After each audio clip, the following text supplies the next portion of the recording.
Hey everyone, and welcome to Uncharted Realms' Sunday event. I'm Brent, sitting alongside streamer to be named in the awesome production studio, excited to bring you round one coverage of Out of the Box Gaming's Armory Classic Constructed by popular request. It was a classic constructed event today, so we're happy to bring you coverage of that, and I'm sure you guys prepping for nationals are super excited about that as well. Before we move into the gameplay action, though, a little bit about Out of the Box Gaming.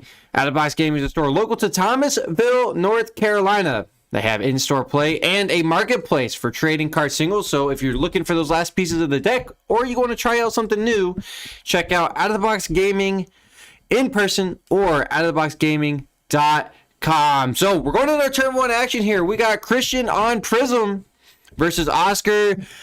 You know what he's playing. It's the Dorinthia. No surprise there. It's Oscar. You knew what was coming. But Christian will be our turn one player. Oscar will be our turn two, or tempo player, as I like to say it. And Christian leads out with a pretty simple hand, just throwing out the Genesis, seeing if Oscar will bait into that and save Christian 3 life. Christian arsenal a card. And Oscar is actually going to do that. Send it right there at the Genesis. So Christian there, throwing it out there more as a bait. Lets his opponent figure out what he wants to do. I'm a big fan of that. A lot of times throwing Genesis out there. Christian maybe could have arsenaled the Genesis and rocked other stuff instead to then have that here, for example, if he would want to cast it. We'll see if he has another one in hand. That would just be the absolute wombo to get it out on the prior. So you want to get your Genesis out if you can on your opponent's instep after they've used all their action points. So that way you can tuck a card into your soul at the start of your turn. But it's also a very nice bait. A lot of times you can throw the Genesis out there and just get yourself a turn. Oh, it's Mark's Blitz. Martin, you're always on top of it, man. What would we do without you? I swear. We're always getting it. We're always forgetting the title updates. It's just so used to Blitz the whole time. We changed the title. The title's good too, but the Blitz. Thank you, Martin. I appreciate it. How are you doing today, Martin? Are you having a good time?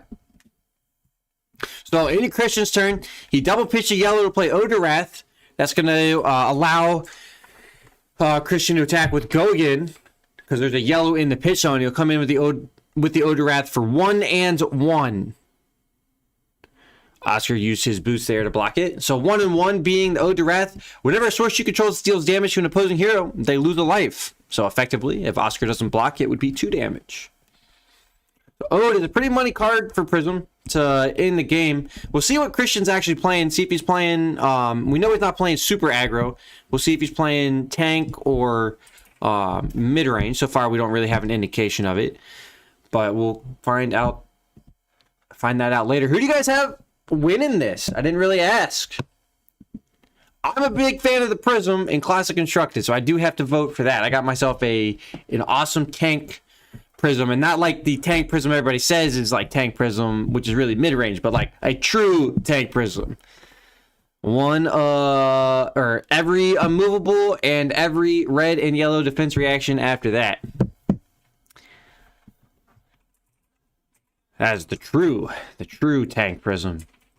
I think I have less than 12 attacks. I think I have like 12 attacks in the whole main board. The whole sideboard. The rest of the sideboard is just set up for straight Prism. Command and Conquerors, Celestial Cataclysm, and I think the last slot's kind of still open, but maybe a Raging Onslaught or whatever it is for the 7 power. Yeah, Martin, I know. A little bit surprising, but it was by popular request, so we're going to try it out for a little bit. That way we'll have 1 day of Blitz and 1 day of Classic Constructed.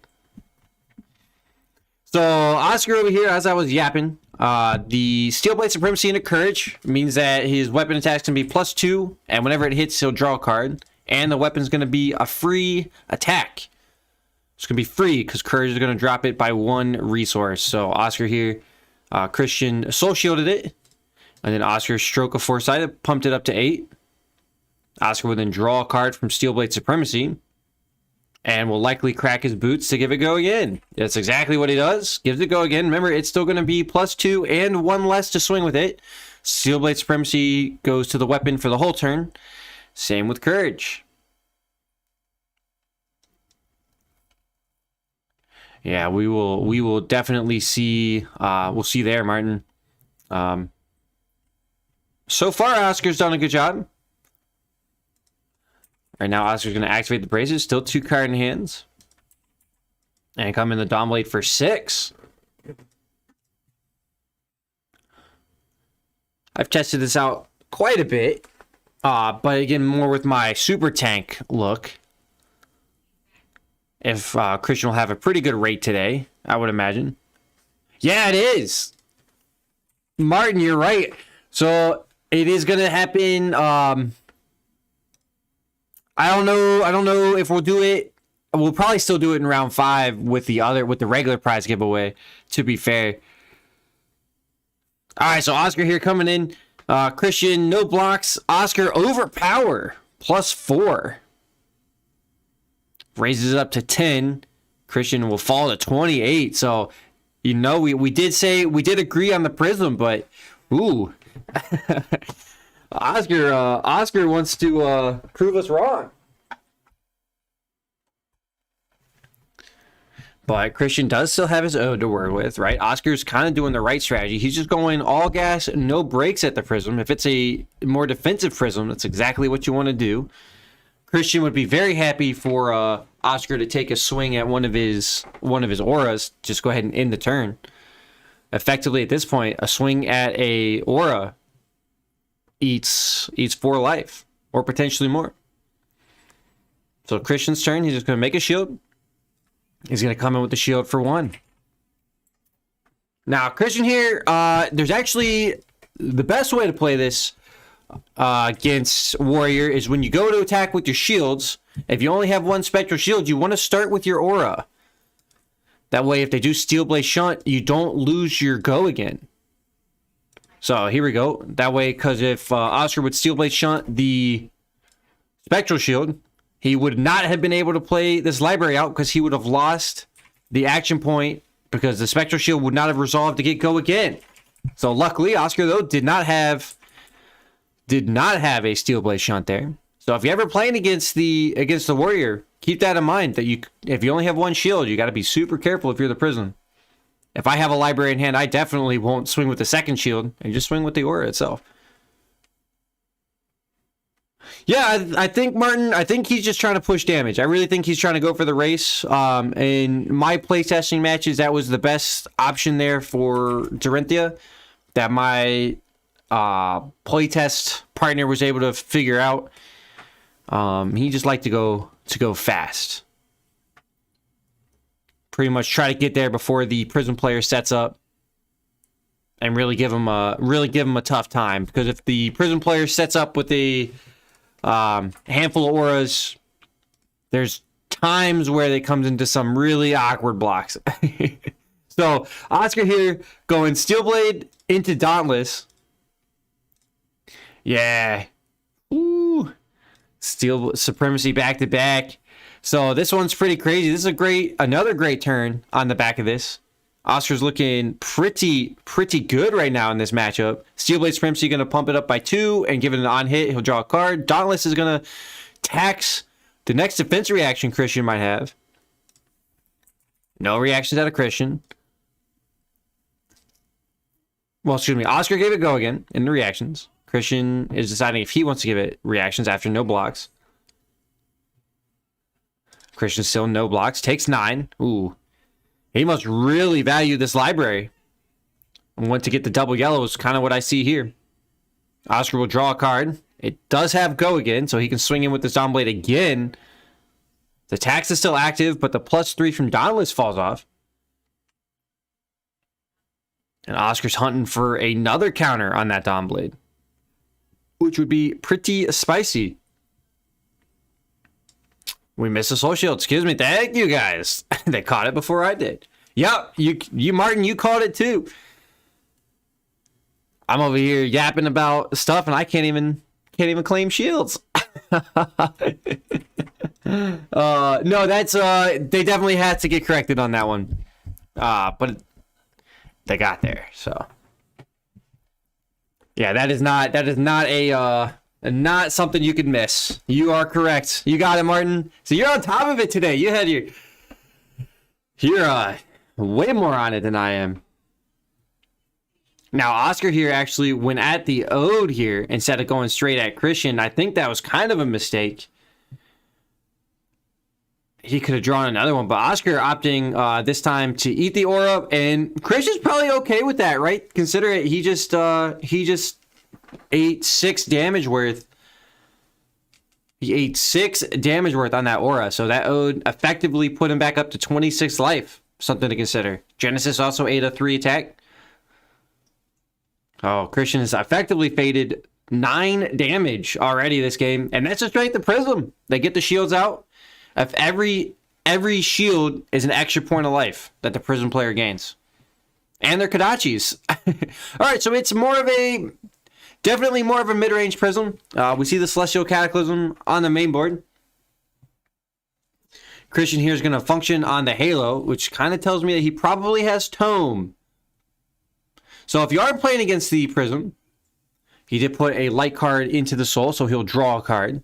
If you are playing against Prism, I will say the best ways to prevent Prism from doing Prism shenanigans is do not let their attacks that go to the soul, and when they hit, don't let those hit. That can really stunt what the Prism player is trying to do. So Christian goes with the Tome. Down to 1. A resource floating, but he'll draw 3 thanks to the Halo. Yep. So Christian took a lot of damage here. This is where I'd like to have seen Oscar just put the pressure on. Christian could be sitting at 14 right now. So Christian's going to start with the War-Tune Herald. Christian's definitely going to get the 5 thanks to the library here. I agree, Martin. I do think that Oscar probably should have just kept the pressure on. Now, he does keep his counter, so Oscar did play it at least a little bit correctly. So, Oscar, no block on the War-Tune Herald. We'll take 6. This is a scary turn here. Yeah. Very true. The Ode effect really only matters when you start getting low or you have a full set of shields up. I would have liked to have seen that. So, Herald of Erudition coming in. This is one Oscar definitely wants to block. This is a great string of Prism turn. Christian just trying to swing the turn in general. Now, if Oscar does have any Phantasm, any Command and Conquers, that's what he wants to see. Oscar will block 5. Smart. It does not go to the soul. And he will not draw 2 cards. That's what Prism likes to see. Draw the cards that would have made this turn absolutely disgusting. And Christian comes in with a Genesis at the end and will ding for 1. Not wanting to go with the Herald of Rebirth there is what that looks like in the pitch zone. I actually would have liked to have seen, I think I would like to have seen Christian close the combat chain, let the Herald of Erudition go to the graveyard, then threaten Herald of Rebirth to put the Erudition back on top and draw it right here on his draw for 5 instead of putting the Genesis out there. But again, Christian does know that Oscar is willing to attack his auras. So remember, every time he attacks an aura, he gains life. 20 to 29. Christian brought it down to 9 difference as he drew up 5 thanks to library. Now Christian's going to have a very nice time in this game unless Oscar can get some serious pressure in here. Yeah, he might have the yellow pummel on the deck. Didn't have it in hands. I would have loved to have seen that. That is absolutely disgusting. The Erudition pummel combination on the mid-range Prism. It is good. Oscar's here coming in for 7. Not attacking the Genesis. Oscar is incentivized to ignore the Genesis here. Remember, if Christian would have been at 14, this would be threatening half of Christian's life. Give him less time to set up. Now, critically though, we also noticed that Twinning Blade was used on a previous turn, which is a yellow. And we see the Singing Steel Blade there, which is also yellow, which is Oscar's way to, if he could, potentially destroy up the library. So that's also another tech thing Oscar could have maybe looked at doing, was keeping some yellows in hand to just destroy up that library and prevent this game from going crazy. So Oscar once again swinging Dawnblade at the Genesis. Genesis is going to get popped. Oscar won't get a counter. So he's missed 2 counters and some serious damage on that. Probably about 10 damage. He's put 10 damage into auras in the last 2 turns. And another 3 at the initial turn. And if you look at Christian's life total, he's at 13. That was 13 damage that Christian gained. So he effectively doubled his life right now. It's a power prism, baby. Now, to be fair, though, I do say that you kind of want to go all gas. But if you do let prism set up, you can find yourself in some serious issues. There's some serious trouble. I think Dawnblade is well suited to prevent the 1 or 2 shields a turn that get created the Genesis / cards out of the soul. Because if you get counters every turn to match it, you come over on top of it. So Christian here on his turn, making a shield with the card out of the soul. The War-Tuned Herald got banished there. And then double pitch yellow to come in with the Merciful Retribution. Merciful Retribution will take 1 arcane damage every time a aura or every time something pops. If it's an attack action card or aura.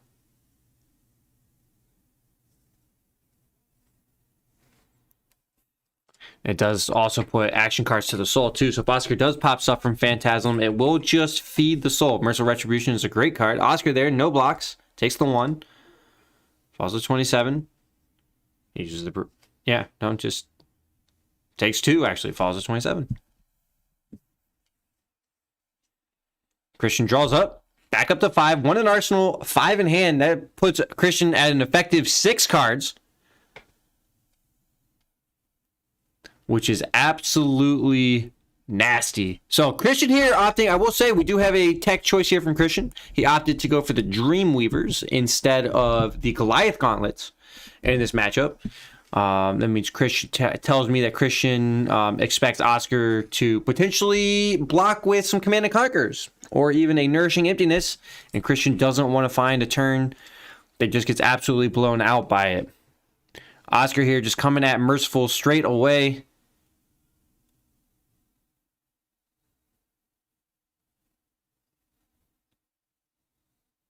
Oscar will take 1. And Merciful goes to the soul. Oscar within Sigil. Gain 3. Go up to 29. Now Christian, before the end of turn, is going to play the Genesis. Oh boy, uh-oh. Oscar might be in some trouble now. Prism is set up. More or less. Now, if Christian can get 2 double yellows, if he can get double yellows into his pitch zone on this turn, it is just going to be over. Because Christian will just be well too set up. So, Christian needs a yellow in hands and hopefully a yellow attack there out of Arsenal. Well, no, he does get a draw card here. So, he could actually just have... He needs 2 attacks here. He just needs 2 yellows. He just needs 2 yellows. Oh, pitches the double yellows. Comes in with an ode. Uh-oh. That's it. Wrap it up.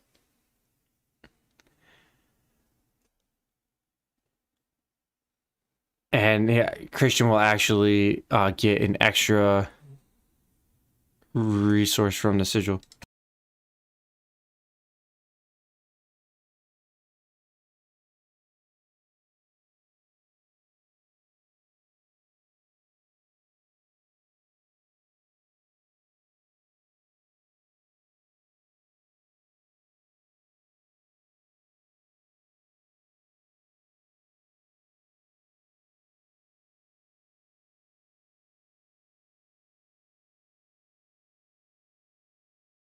All right, there, had to just catch it. Vestige only procs on light cards pitched.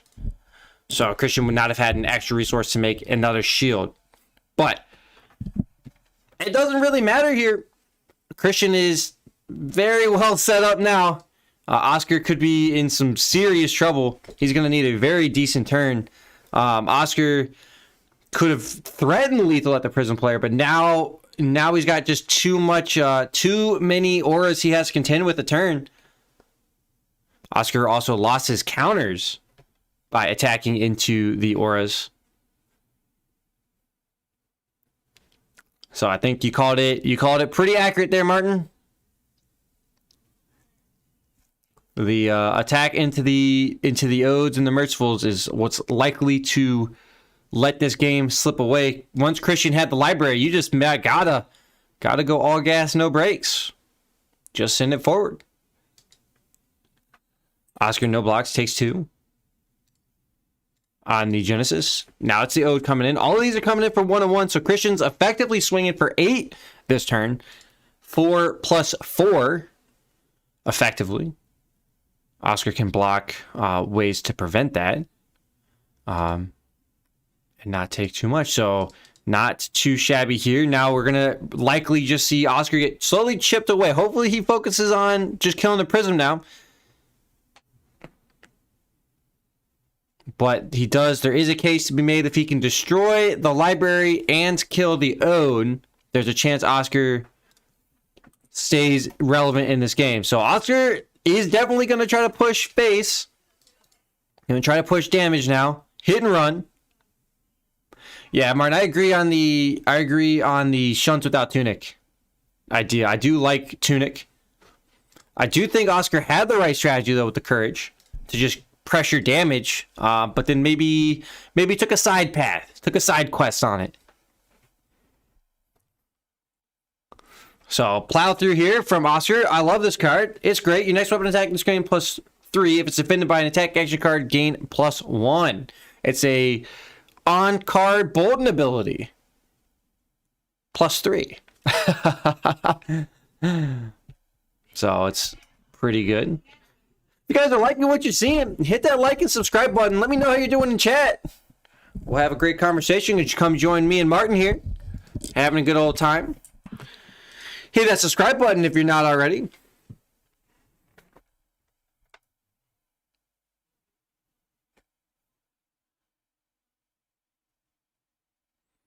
And okay, so Christian there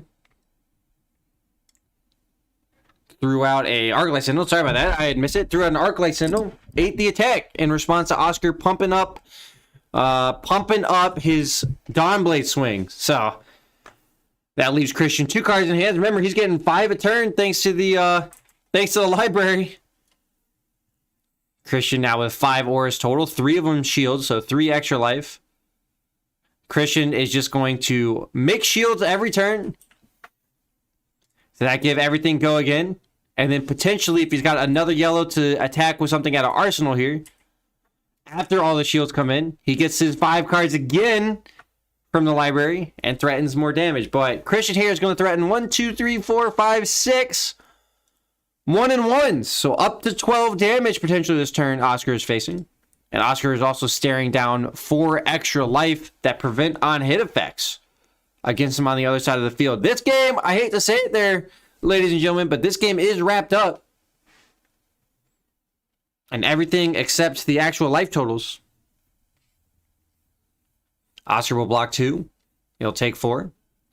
If Oscar's really only way out of here at the moment is going to be pitch double yellow and kill the Ode. That's Oscar's only chance to get himself out of this game right now. So Oscar did have a lot of ways to win this game. He was favored for quite a bit there. Definitely had the momentum. But maybe took, so either I think he kind of did half of one way to win, half of the other way to win, where he pushed a little bit of damage and killed the auras, but then left the library alive instead of holding on to double yellows, destroying the library and killing the auras. You either got to push all damage or go into that grindy matchup. But you're not going to win a grindy matchup if your opponent is generating an extra card a turn on you. So keep that in mind when you go to set it up. This Dawn Blade now only attacks for 3. Christian has 3 shields. He can straight block it with no reprise. Oscar here going to attack the Ode. So at least that's a smart way to go about it. It will get destroyed. But now Christian still has 1, 2, 3, 4, 5 auras. And he's going to have his 6th one here at the start of the turn. Thanks to the Genesis trigger when Christian draws a card and makes a Spectral Shield. Spectral Shield's pretty awesome. They prevent 1 damage. But effectively, they are Kodachis, thanks to Luminaris. Uh-oh, here. Christian's actually giving Oscar a chance to come back in this game. Christian's starting with the Herald of Ravages instead of just making a shield and coming in with the Kodachis and then attacking. Oh, if Oscar can pop this with Phantasm, he doesn't have it. No Command and Conquers, no Nourishing Emptiness available there for Oscar. But Oscar did have an opportunity to slide back in this game there for a second. So Herald of Ravages doesn't hit. Christian did forget his Genesis, unfortunately.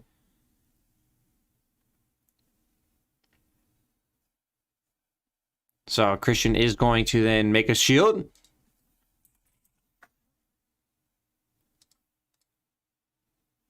And he'll come in for 6.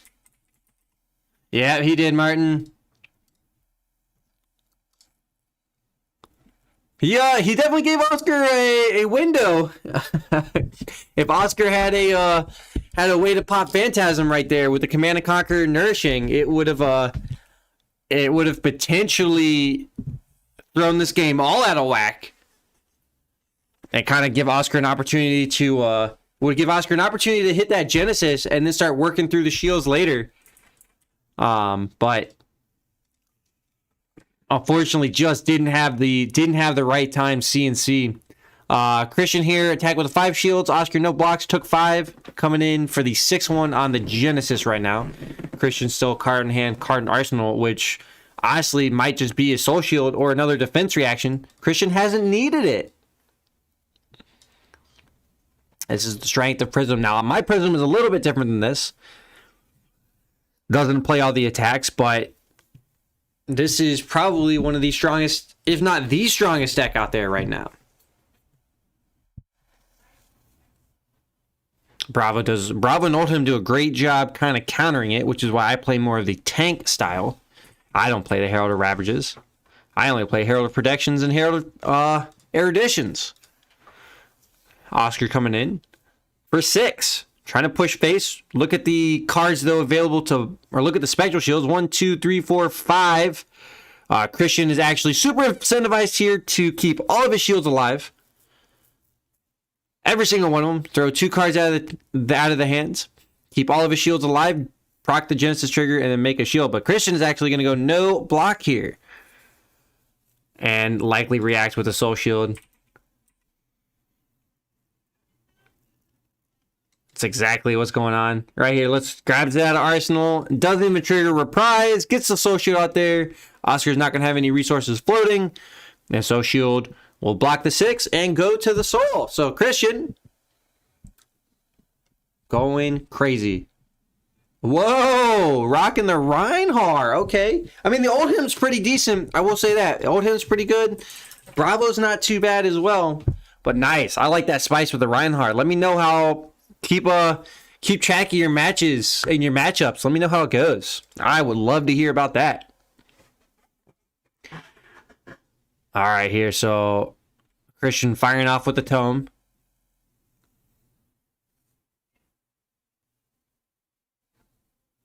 And passes the turn. So I actually would have loved... Did he draw 3 cards?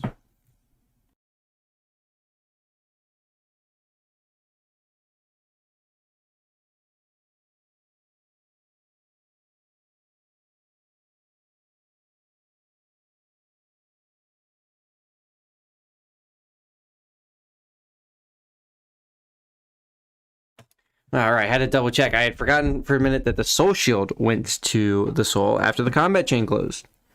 Woo! Sometimes that's the way it be. Sometimes that's the way it be when you watch it and you get a little distracted for a second. But Christian's in a money spot here. 6 cards in hand. Just needs to fire off with the Genesis. Is he going to remember it again? Going Celestial Cat. Forgot the Genesis again. Going with Celestial Cataclysm for 7. Go again. Christian banishes the 3 cards from the soul. This is actually, again, another way Oscar can get back into this game. Because Christian now no longer has anything in his soul. So if Oscar has a 6-powered attack later, he can pop the next attack. Christian goes and prevent Christian's draw 5 from the library. And any sort of go again, or any sort of damage from the shield. So Oscar falls to 6. All right, so make or break moment here for Oscar. If he wants any chance back in this game, this is it. Herald of Air Edition 5, Dominate Christian. Didn't pop his Dreamweavers here. That would have been too good. Dreamweavers would have reduced the Phantasm, but that's all right. You know what? That's what happens. It's been a while since some people play CC. Sometimes you forget some stuff. Oscar doesn't have the 6-power attack anyways. So he'll throw his Skull Cap in front of it. First time we've seen that used today. And the Overpowered. Christian then does Prismatic Shield red, pitching 2 yellows to make 2 more shields. Or creating 3 Spectral Shields. It's a red one. Sorry. And then we're going to see Christian come in with 1, 2, 3, 4, 5, 6, 7, 8, 9 Kadachis for 1. And Oscar is going to lose the game. There is... Unless, well, Spectral Shunt could keep Oscar alive at 1, but this is it. Christian able to wrap it up right here. Oh, hold on. Oscar gains 3, so never mind. I stand corrected. I spoke too soon. Oscar goes up to 9, still facing 9, but he can block 2 more of it. So Oscar will fall to 2.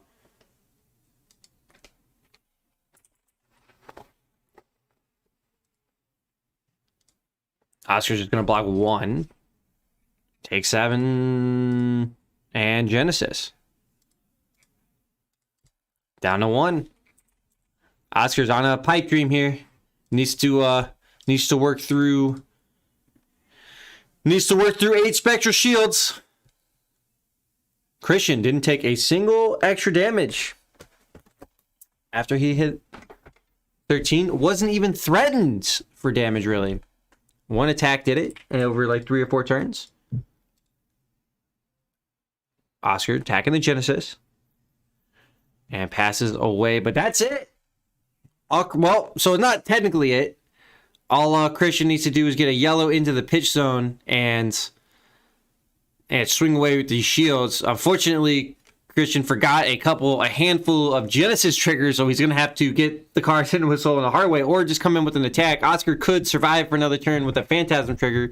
It would be a little bit too late. Command and Conquers if Oscar sees it, but that is, you know what? That's just the strength of Prism, though. You got to be careful. Those shields gain you life. Effectively, Christian's sitting at 21 right now. Shunt wouldn't even help him because he can block he can use another shield to pop it. So can't even stop it. So Herald Protection for 5. Christian should be popping his Dreamweavers here. He may go the whole match without it. This would be a Herald of Protection for 5. This should be a blue Herald of Protection. Oscar's going to shun it to block 5. It's not a weapon attack, so no damage there. And then Christian's going to come in with 8 shields. And that does it. Sigil won't help. All right. You know it, Martin. Yeah, World is freaking nuts. Go C9, baby. And they got out of group for once. Woo! I can't wait to see Faker play some more in the playoffs where it really matters. But yeah, so that wraps it up here for our game. In round number 1, Christian got there. Oscar tried. He had some good pressure, but was not able to finish the game out once Christian got set up. So, well done to both players, but the game That's the kind of the downside to playing against Prism, is it does come a point where you do just get locked out of it.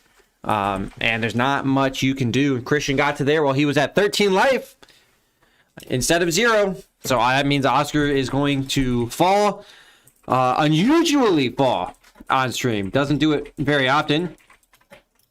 But we may see Oscar back again. But right now, Christian is our winner. And that will wrap up coverage for round number 1. We'll catch you guys shortly for round number 2.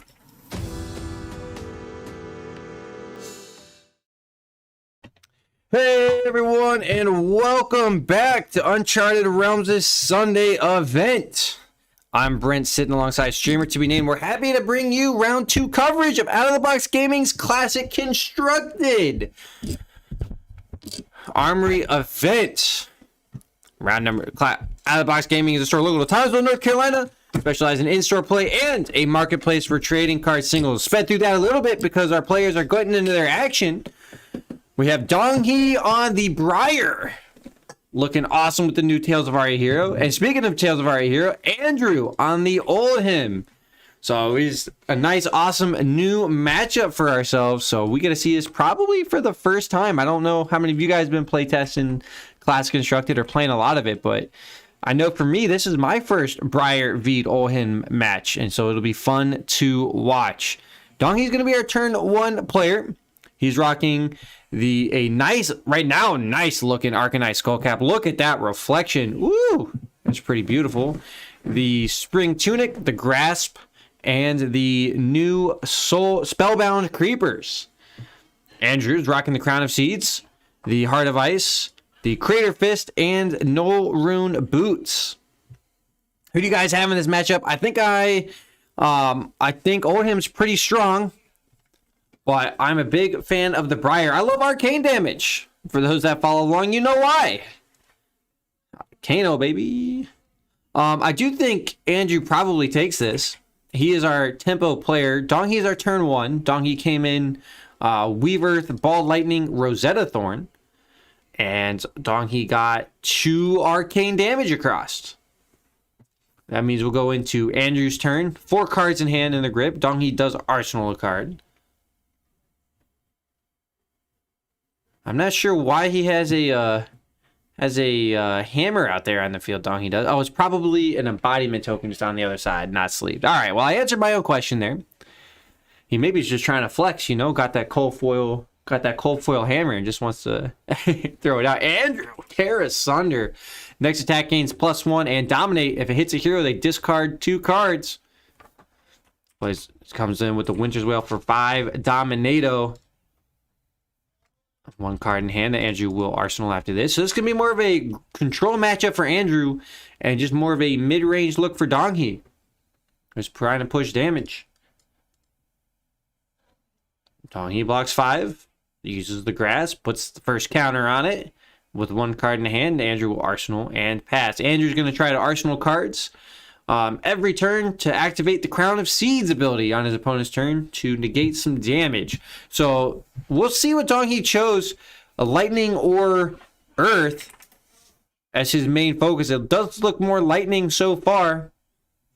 We will find out. Donghee does make a rune chant out of the grass, paying 2 to create a rune chant token. It will cost an additional 1 energy or 1 resource to activate for every rune chant he controls. It was 0, so it was only 2. No increase there.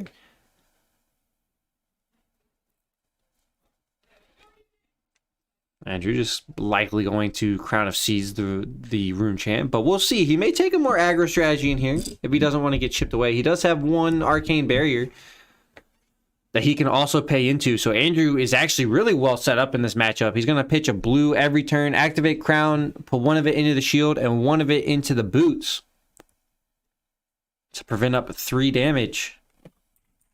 Ball Lightning, 1 rune chant, and red Ball Lightning 3 plus potential 1 with go again. So here we go. Andrew gonna pitch the blue, activates the Crown. No surprise there. Andrew will then draw. Ooh, Andrew missequenced that a little bit. Did not put into the shield and did not put into the boots. He actually has 2 floating, and he used the crown to prevent the arcane damage. So he'll use a card from hand instead. Andrew pays 1 for the shield and blocks with the Crater Fist. Andrew still has 1 floating. He can pay into some more arcane, which is gonna... No, not gonna matter here. Not gonna fuse Arcanic Shockwave. No fusion. So just for 4. No go again here. Dongi also has not hit with arcane damage this turn, so he likely will not want to do the spell bounce, because he will lose them.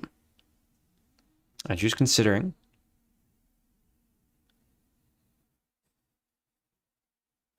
I would have liked to have seen Andrew potentially have his shield available for this one, because he could have paid 1 into the boots on the Norrune, used the Crown of Seeds on the attack and the Crater Fist to block the 3 on the attack. Actually, no, he couldn't on the Crater Fist. He would still take 1 from Ball Lightning because it is a damage prevention effect. So, you know what? That's actually okay. Excuse me, I'm getting a little head on it. Andrew will take the damage, take 4. Should be 5, but that is okay.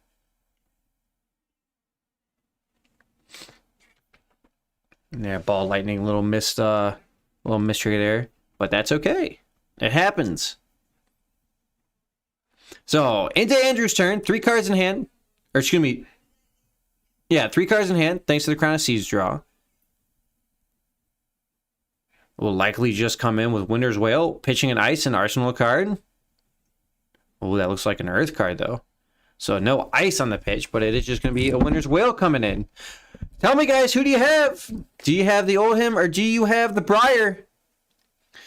Right now, the Oldhim's getting chipped down, but does get some return damage, 36 to 34. Andrew will arsenal a card and pass the turn.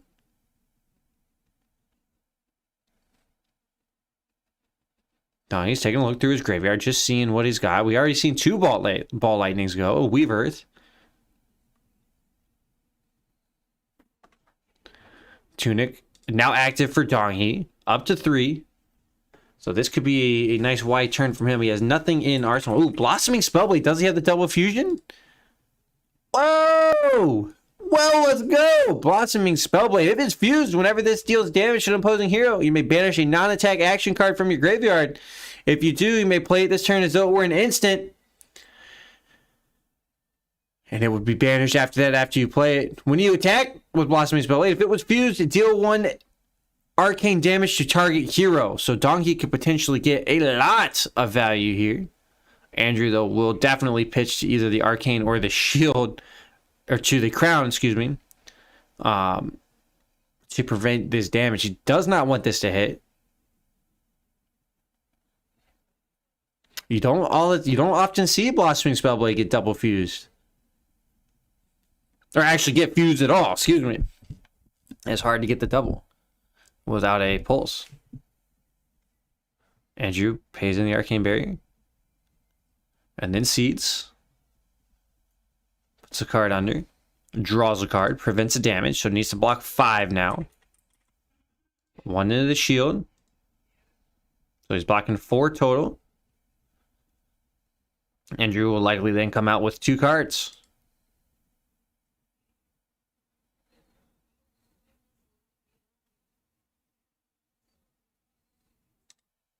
There you go, Andrew. I just didn't throw it. I forgot to throw it out there. It's the sink below. Blocks the 6. Opting to sink 1 and draw a card. So, Blossoming Spellblade got all blocked up. I would love to see a pummel here out of the Briar. How clutch would that, how crazy would that be? That would be pretty spicy. You would catch everybody unexpected. I don't know if it would really fit in the Lightning deck, but Earth maybe. Lightning has a lot of 0 and 1s. Well, mainly 0 to be fair. But like Earth has some twofers, like Stirs and need a judge. Table 7. Oh, did we miss that? Oh god, that was 10 minutes ago.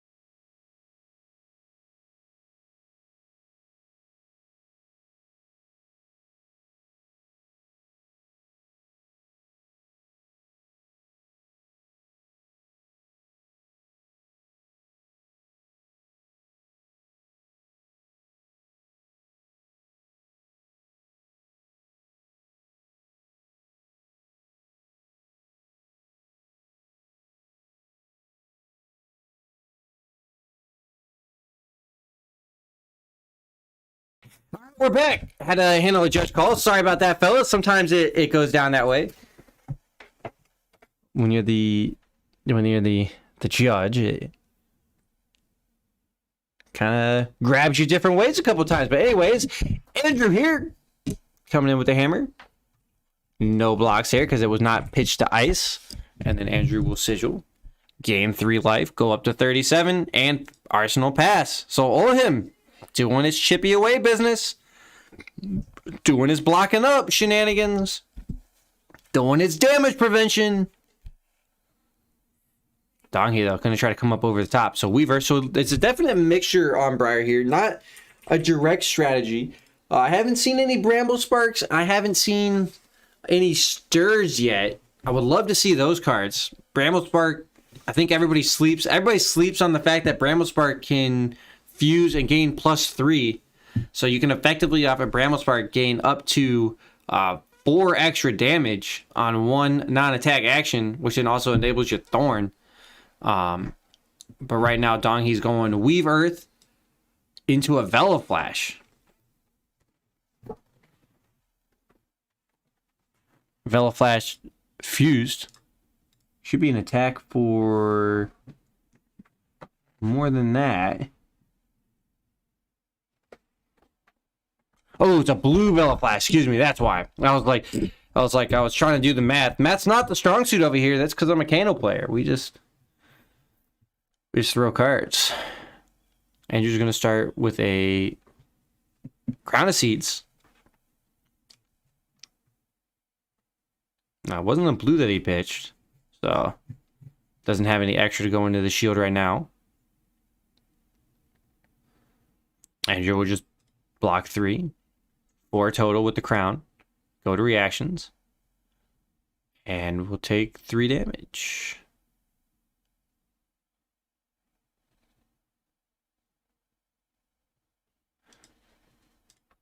Takes 3, falls to 34. Andrew keeping cards in the hand here. I would have liked to have seen Andrew potentially go in there with the shield, but it looks like he had a full red hand.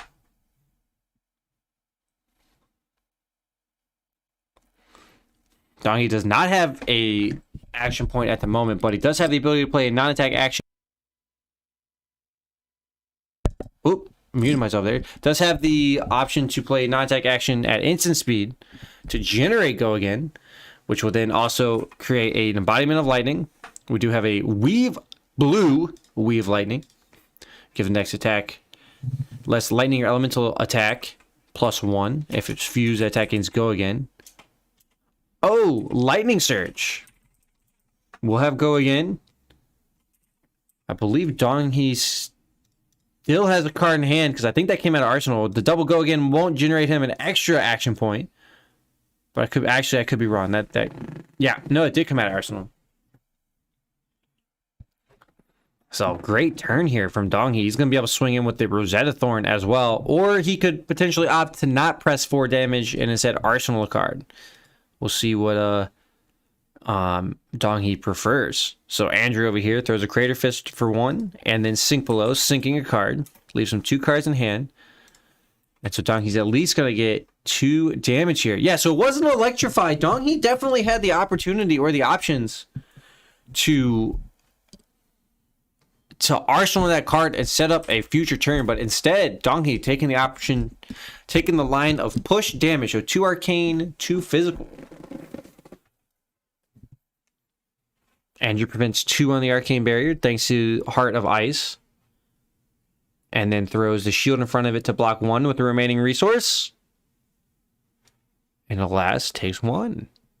33 to 32. Close ball game here. It's a grinding matchup. Donghi gets a point of damage for it and prevents Andrew's ability from arsenaling a card on his turn. So that means that the Crown is not going to be active on the next turn. And we'll see if Donghi can take advantage of that.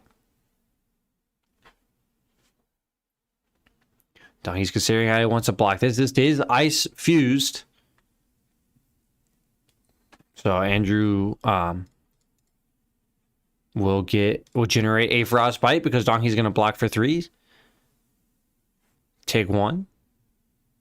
And the turn will pass over. So Donghi going in, 3 cards in hand. And a Frostbite token's got to pay the tax. Always got to pay the tax, man.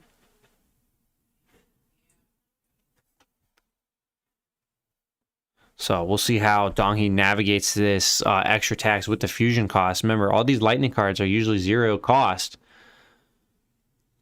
So Veloflash, pitching a Veloflash. 1 floating. Do we get the fusion? No fusion, so that's it. It's just coming in from 4. So Andrew here. Corona comes out on top. If he would have had his crown here, it would be a pretty decent block. Almost gets effectively, I wouldn't say effectively punished, but kind of gets a little sad the fact that he doesn't have the ability to activate the crown. He could pitch a card, activate the crown, draw a card back up, go into the shield, and block 2 of the 4 for free, but alas is not able to do so. That's what makes him strong, is pitching to the crown and just generating cards in and out of your arsenal zone. So Andrew activates Heart, then plays a Channel Lake Frigid. That means cards activated abilities are going to cost 2 right now until it goes over to Donghi's turn, and then it'll just be the channel trigger. Andrew does have double ice in the bin. And then we'll have a on hit, since ice was pitched to the winner's whale, a Frostbite token. Donghi's going to prevent 4 of it. Can't see what card he threw out in front. Now, if Andrew does not have enough resources to pummel this or what's not, but it was a full block there out of Donghi. There was a Veloflash, a red one there. So 3 cards in hand, 1 in arsenal. Andrew arsenals a card and passes the turn. He has the channel. Put that on bottom. Channel stays out. Gets a counter. He put the ice under and gets to go in and tax his opponent. Pretty decent tax against a wide Briar. Oh, great answer though. C and C pitching 3. Great answer from Donghi. Just perfectly timed. Sometimes you just hate to see it. You set everything up well against your opponent and they just have the absolute nuts of an answer. That will also threaten Andrew's arsenal slot. But he can always pitch to the crown to cycle it out. Oh, sigil there. Doesn't even need to crown it. We'll gain 3. We'll get hit by 2. Or get hit by 1. So he should effectively just gain 2 life. There's just no way Donghi would be able to pay or do anything else currently on his turn. Andrew started taking away 6. Should only take 1. It should be 31 to 31. He was typing away 6. That man forgot he blocked. I'm going to be real with you. He was like, I'll just throw away 2 cards and take 6. I don't need them. That doesn't mean that Channel Lake Frigid is likely going to get popped here unless Andrew has double ice. It does not have double ice, and he would like the arsenal card. So we will lose Channel here. Andrew did have the option to pitch into the Heart and then pitch into the winners if he had double ice to keep that channel. That would have been clutch. Donghi will take 4 and should be a Frostbite token, but effectively Andrew missed it. So no Frostbite token, unfortunately, here. There should be, but that would be a missed trigger. It's kind of the whole point of pitching the ice, isn't it? Get that, but that's okay.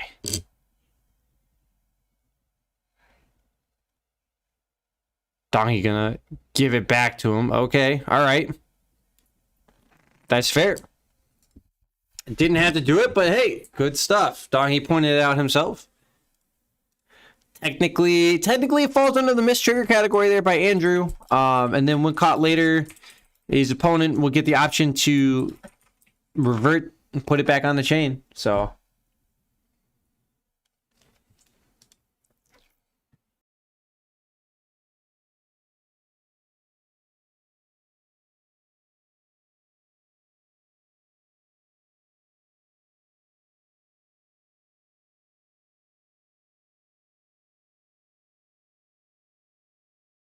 All right. Sonata, 2 arcane. Donghi will shuffle that up.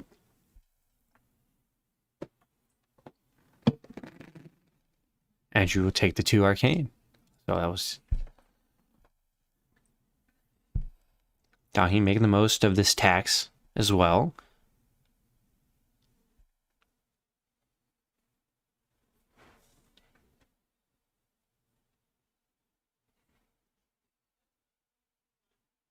Donghi next gonna consider his turn.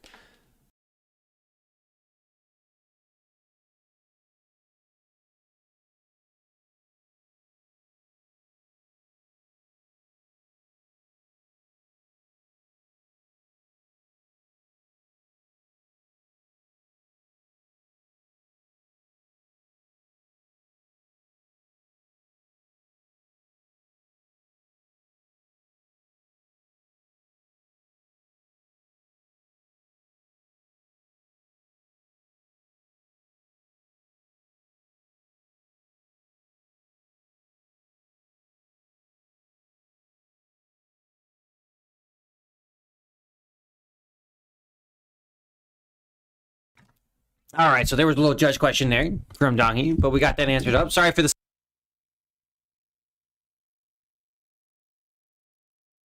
I was still muted. Oh boy.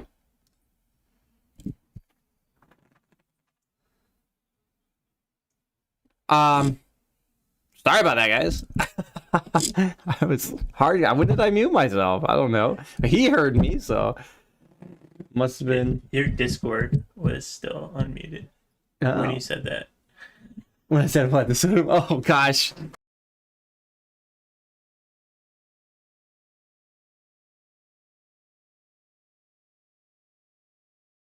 Well, that was quality production value there, fellas and ladies.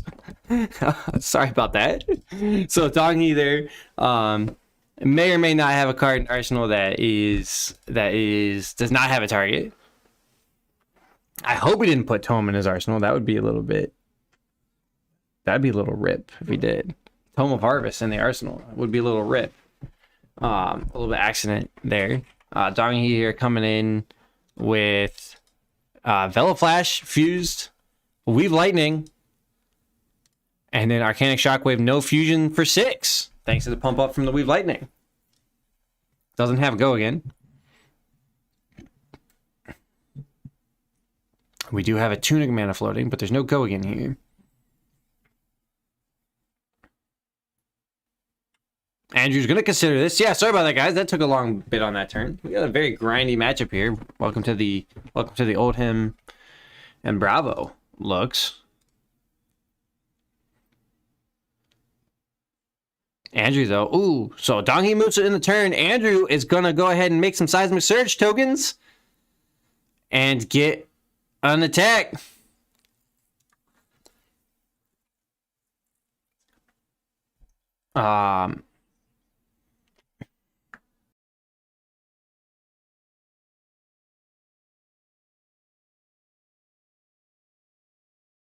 Awakening is what it is. Was looking for that. I'm sorry. Had to look it up there for a second. So Andrew had 6 life difference. He didn't fuse it. No Earth Fusion there. A little sad. He would have created double tokens, but he does get to search his deck for Guardian attack action card would cost less than or equal to the number of Seismic Surge tokens you control. Reveal it and put it in your hand. A lot of times you love to see the Earth Fusion there. Woo! Yeah, would have generated Andrew 12, and he could get any attack action card in his deck, and it would be absolutely free. This time, Andrew's going for Endless Winter. Still a great option. That is going to be only cost 2 on his next turn. So, we will then continue on. Thought he's going to remember his embodiments. Still technically a mistrigger there. Andrew's going to allow it. And we move on.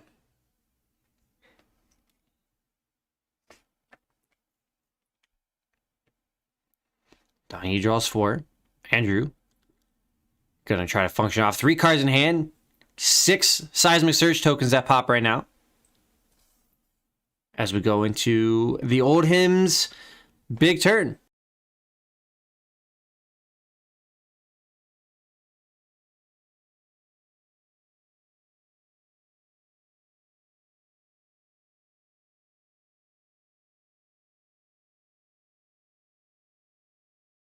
A little question there about the Earth tokens with Endless Winter fused. Andrew here, gonna come in with a fused Endless Winter. Going for 8 total. 2 cards still in hand there for Andrew. We know one of them is not a pummel. Maybe the other one might be. Would be pretty spicy there. Endless Winter here has the awesome effect that when you throw cards in front of it, you create frostbite tokens. So Donghee's looks like he's going to block for 8 because the channel is going to block for 3. The attack's going to block for 3, and then 2 embodiments to add on to the channel. And it was a pummel. Let's go. +2. He says, fair enough. Yeah, that was a little unfortunate there. I saw that one coming a little bit. And so Donghee will discard a tome. Donghee will have 2 frostbite tokens. And will take 2 damage. Lots of 2s here. 2!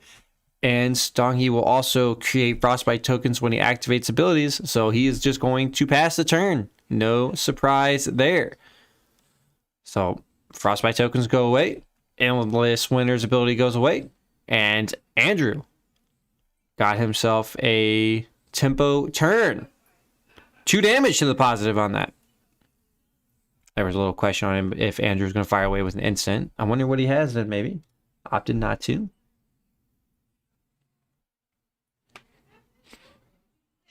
Round still got a fair amount of time, about 20 minutes left going on. Both of our players super healthy, not even in blitz life totals yet. Well, I guess it depends on what blitz decks you're talking about, because there's some Bravo looks that stay this healthy. Deck's about looks just under a half. No. It's probably closer to a third. A third of the deck on there for our Briar player. Same for our Bravo or Old Him. Actually, here's a count. We'll know completely. 20 cards exactly. Look at that. What did I say? A third, didn't I? I said half at the minute, but I changed it. All right, I'll take it. 20 cards exact. Woo, that was close. That was pretty decent. I'll take that. I'll take a little eye for. Isn't there there's like a D&D feat or something with that? What's that? Something about numbers or something? Where you can just look at something and judge numbers. You know, I'm not saying I got it, but. Yeah, don't worry. I'm as crazy as I sound. I jest. Andrew here, tear asunder, gonna get +1 and dominate to his winner's will, and he'll then pitch an ice and come in for 5. Donghee will take 5, or oh no, excuse me, 4. That was not a tear asunder. That was a forge for war. Excuse me. I am sorry about that. I am inting over here for the League of Legends players. So equipment, Andrew Control is going to get +1. That means his shield will block for a free 1. His no rune boots will block for 1. His crown will block for 1. All for free. So Donghee plays a tome. Doesn't block for nothing, but it's going to draw him a card and have go again.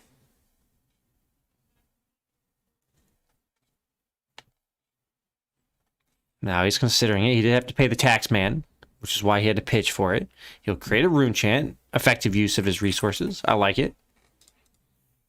So the next non-attack action Donghee plays will generate a embodiment of lightning, which will then allow Donghee to come in with the Rosetta Thorn. We haven't seen a lot of attacks with the Rosetta Thorn in this game, and I feel like that's probably what we're missing. Also, I think it might be clear that more of the Earthbriar is a little better. I think everybody's sleeping on the Bramblespark still. So Andrew here, going to pitch to use the Crown of Seeds to prevent 1 there. And then he's going to use Forge to block 1 with the Seeds. Oh, actually, Andrew's about to get. So Andrew's going to block 4 total.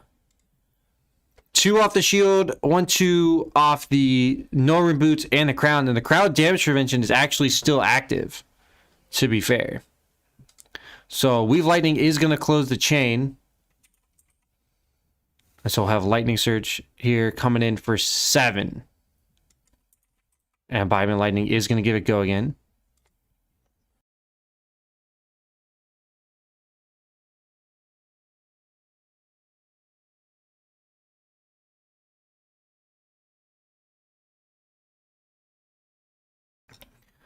So 7 total coming in.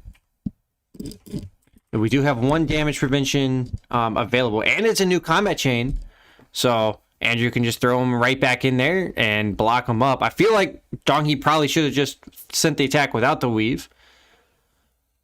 Andrew's got 5, 6 with the heart. He actually still has the damage prevention he's forgetting about.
All right, so we answered that judge question up. Nice Forge for War question there about Blade Break. Blade Break, it does not matter how much defense you have to block with. It is just a triggered ability that when you go to get blocked with and the combat chain closes, it will close itself up. It will wrap itself up, so to speak.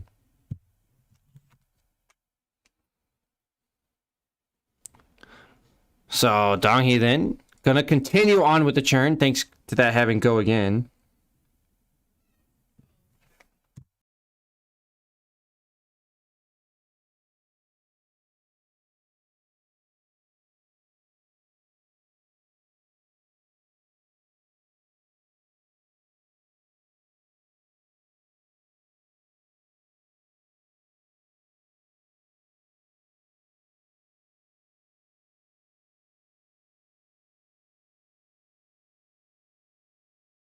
All right, another chain question there. Sometimes that's just the way to be. Yeah, so Blade Break doesn't care how much you defend with it or whatever. It does say if you defend with this card, destroy it when the combat chain closes. That was Andrew's initial question on the Heart of Ice. And even though it was pumped up by the Forged War, he did not want to block with it. Andrew here will not block Arcane or the physical damage from the Thorn. So Donghi, remembering about his Embodiment of Earth.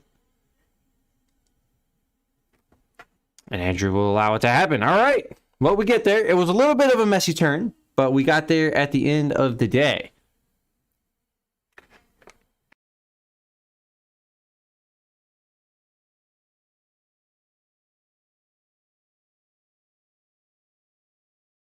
So, in Andrew's turn, was able to block a lot of damage, though, with just equipment, thanks to that Forge for War. It was a well-timed card.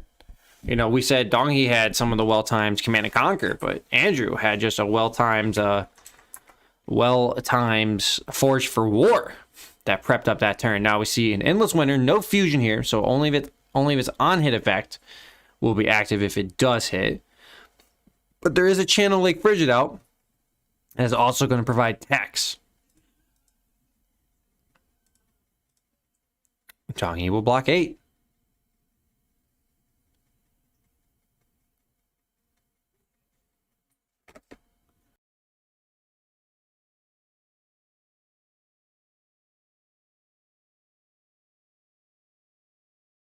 Alrighty. Just double checking there. The lightning surge. The lightning cards only block for 2 in the new elemental stuff. So they're good attacks. They're big, but they don't have a lot of block. Donkey then will just draw and pass. Andrew's got himself another Timbo turn.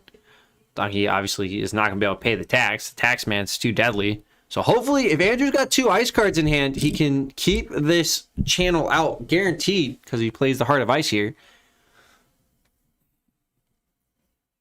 And we'll see if that's what he does. It doesn't appear so because he's looking to come out with the card from his hand. He did have an ice card though, Winter's Bite. He wants Donkey to discard a card potentially unless they pay. You're more incentivized to pay than pitch. It's only 1. You're guaranteed to get it. I would have liked to have seen this go into the Heart of Ice. Donkey will pay it. And then Andrew's going to pitch a blue ice to come in Winner's Whale for 4 on hit, create an ice. So I'm a little bit surprised Andrew didn't want to keep the channel out. That would have been too strong. But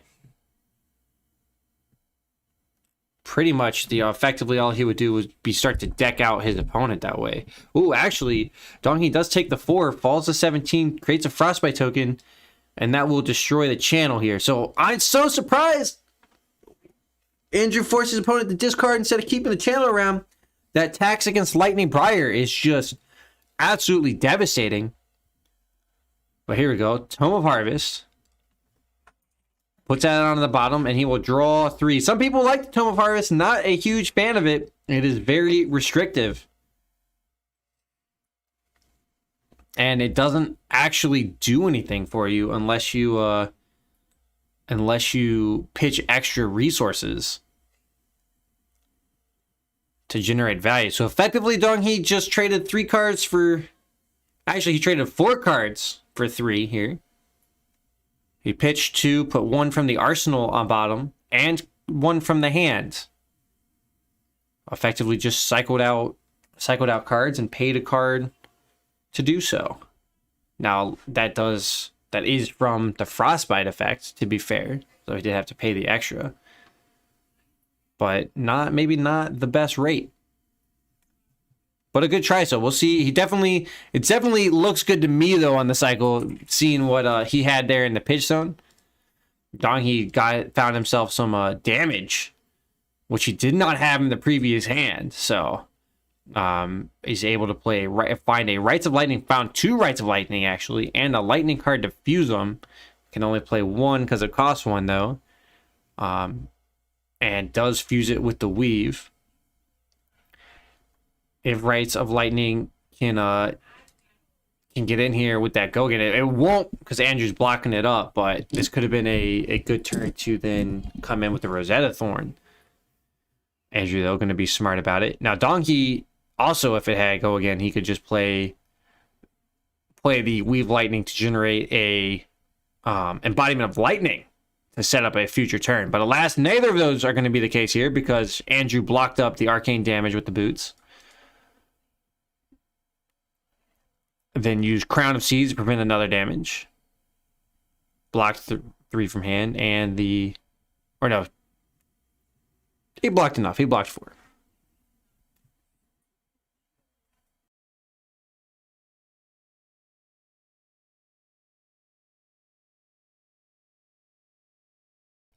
Little time question there from both of our players. 8 minutes remaining. I didn't quite follow all of the action there.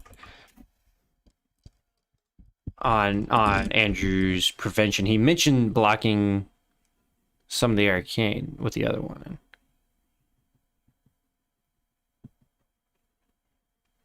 So Andrew coming in with another Endless Winter here. No fusion. So only the on-hit effect is going to be active. And this is going to be his last Endless Winter. One of the big money Bravo or big money Oldhim attacks. I keep saying Bravo. It's not Bravo.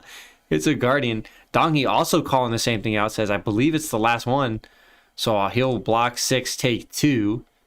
That will still allow him to play a card and not generate a Frostbite.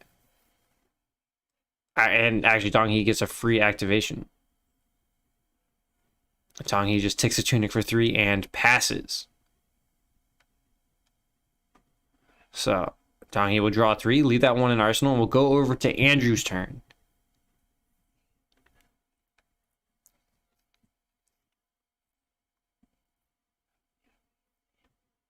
So Andrew's going to consider it. Just comment with the winner's whale for 4. That screams pummel to me. What do you think? Woo! I think you guys know it. You guys know exactly what's coming. That's a pummel. You know it. There is no question about that. This is about to be a winter's whale for 8.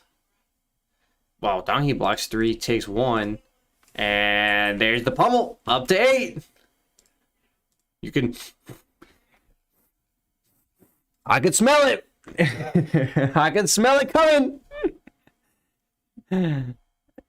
No discard effects because it's on a weapon, but just will create a frost bite. He didn't mention it. There we go. Put it out into the field. Hot diggity. He's going to go on his turn, Tome. So does he pay? Yep. He pays for it with the tunic.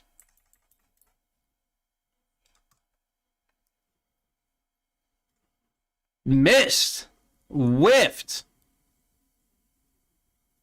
It's a pretty hard card to hit with sometimes. You have to nail blinds, an attack action card, and a non-attack action card to get it.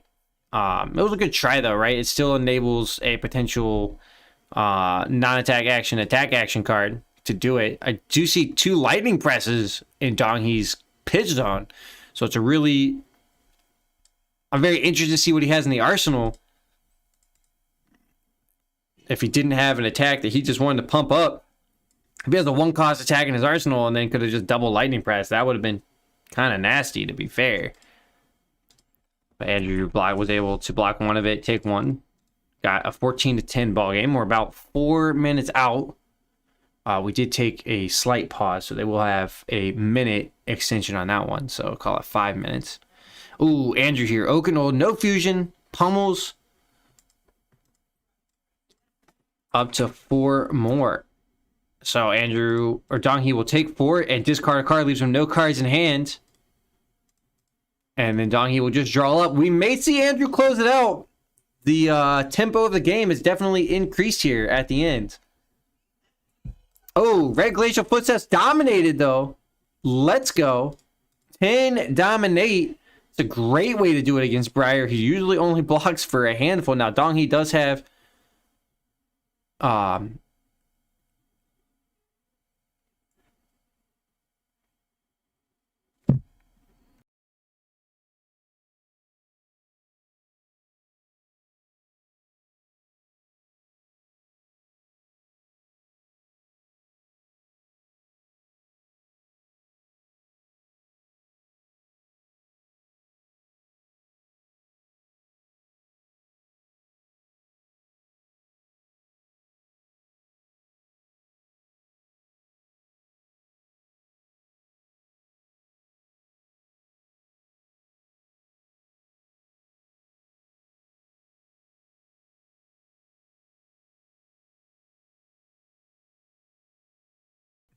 all right, so just a clarification, the life totals there. Donghee hit himself at 1. I was like, no, I don't think you are, unless I missed it. Did I miss it? Let me know there in chat if I missed it. If we have these life totals incorrect, but Donghee here, gonna just block 1 card out of the hands.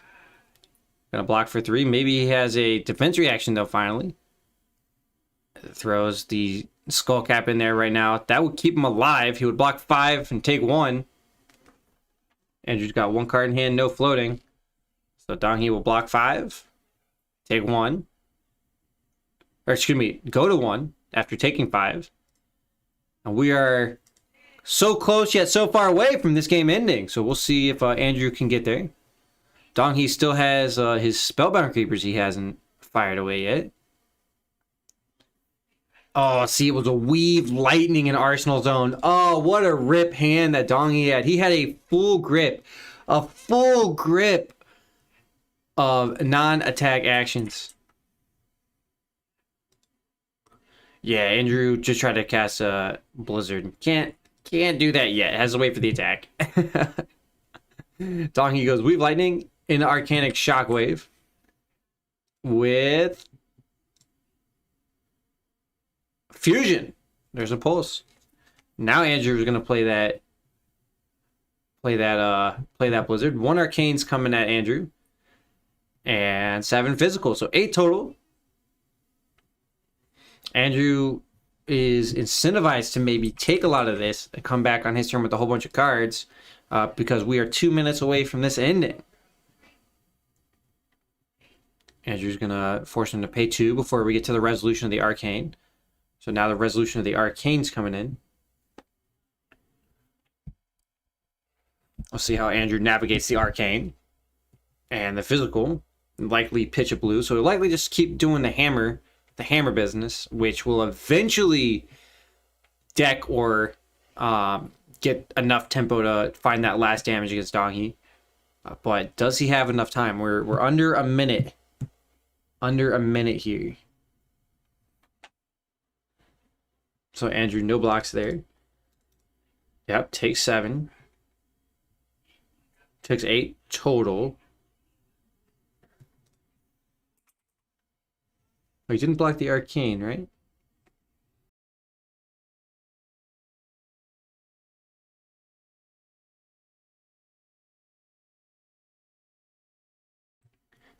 All right, so now we got Rosetta Thorn for 2 and 2. Thanks to Donghi paying to get his to keep his go again off of the Blizzard.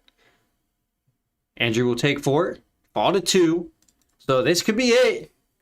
This is likely going to be our last turn. Donghi creates his 2 Earth embodiments. We'll clean that up later. It's all right. You got to practice with it a couple times first, and then you start to clean the gameplay up. At least he's remembering them. Sort of at the missed time, but at least he's remembering. So Andrew, Heart of Ices. Play 6 to do a Glacial for 10. He wasn't able to fuse it. That's unfortunate there. Donghi's definitely going to be able to stay alive there. Can he have gotten the fusion? I don't think so. It looks like a yellow and 2 blues. So he had to pitch the ice card. Actually, there's Elemental. See, Elemental Staunch and a yellow. Yeah, but not an ice. I know that. So Donghi is representing 5 at the moment. Thanks to the 2 embodiments on that tome. It just says non-attack. It doesn't have to be an elemental or a Tales of Aria card that gets pumped by these embodiments. It could be anything. Oh, gross. Had double tomes. I'm not the biggest fan of those in the deck, but that is okay. Donghi blocks away. Tunic. And that is going to be time.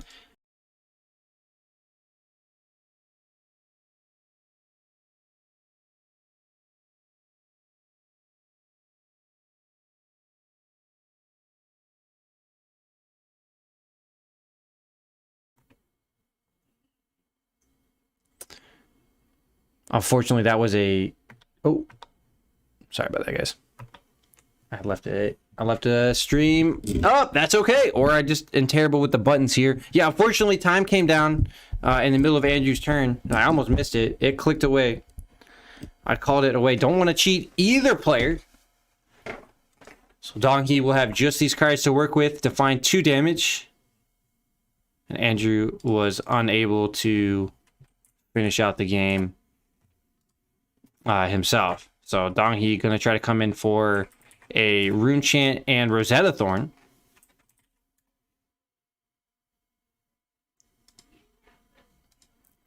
Andrew will pitch to block the Arcane, put the hammer in front of something, and wants to take 1. And that's game. We ended up in a draw.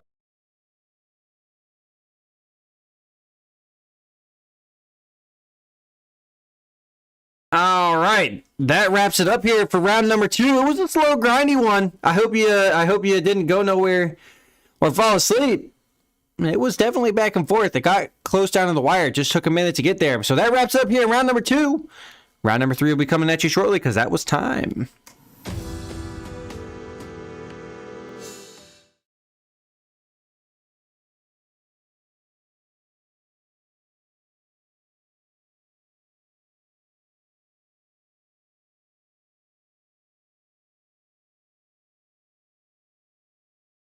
Good live. Hey, what's going on, everybody?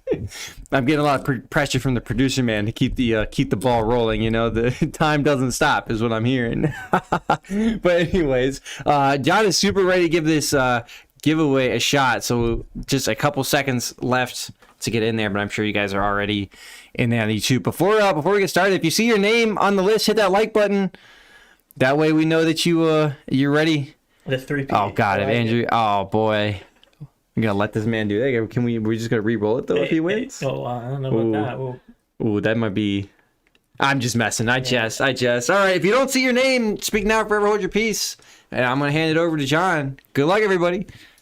All right, yeah. So we're gonna roll the dice, see how many times we randomize the list, and then we'll randomize the list that many times, and top 8 we'll get to pick an order. So go ahead and roll the dice. We got a 7. Again, it's been always 7. It's been 7 for like the last. It has been 7s a lot. I know it's the average. We broke the streak at one point. Okay. All right, so that's one roll. 2, 3, 4, 5, 6, and lucky number 7. Lucky number 7. Hey. Dung Hee. Got it. Look at that. Nice. Can it come in second? Can it second? Yeah. All right, so me. I mean, Andrew still got 4th. There's a chance. There's a chance. But all right, yeah, I will be messaging you guys to see what prize you want, and we'll get round 4 started.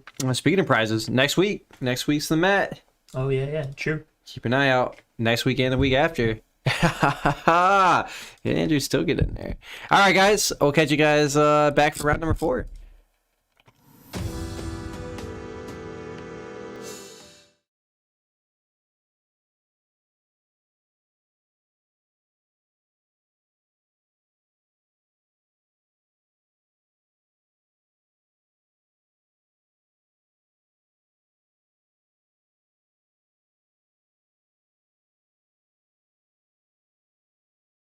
Hey everyone, and welcome back to Uncharted Realms' Sunday event.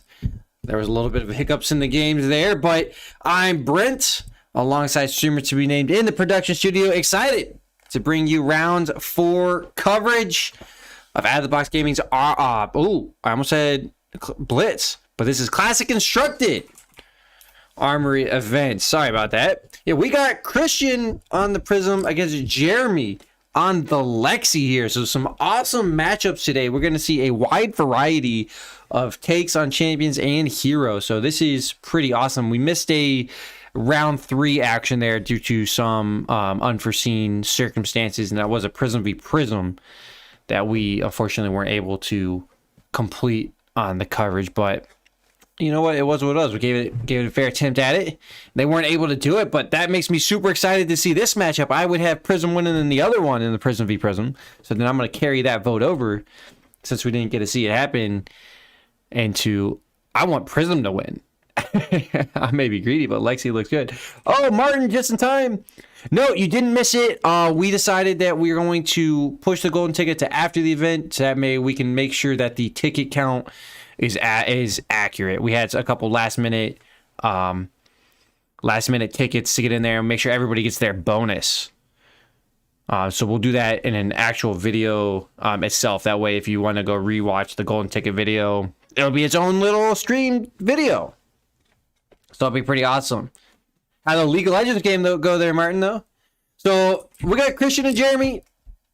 Let's get caught up on the action as I wait for Martin to tell me how his games went. Jeremy's going to be our turn 2 player, because Christian started out with a Parable of Humility.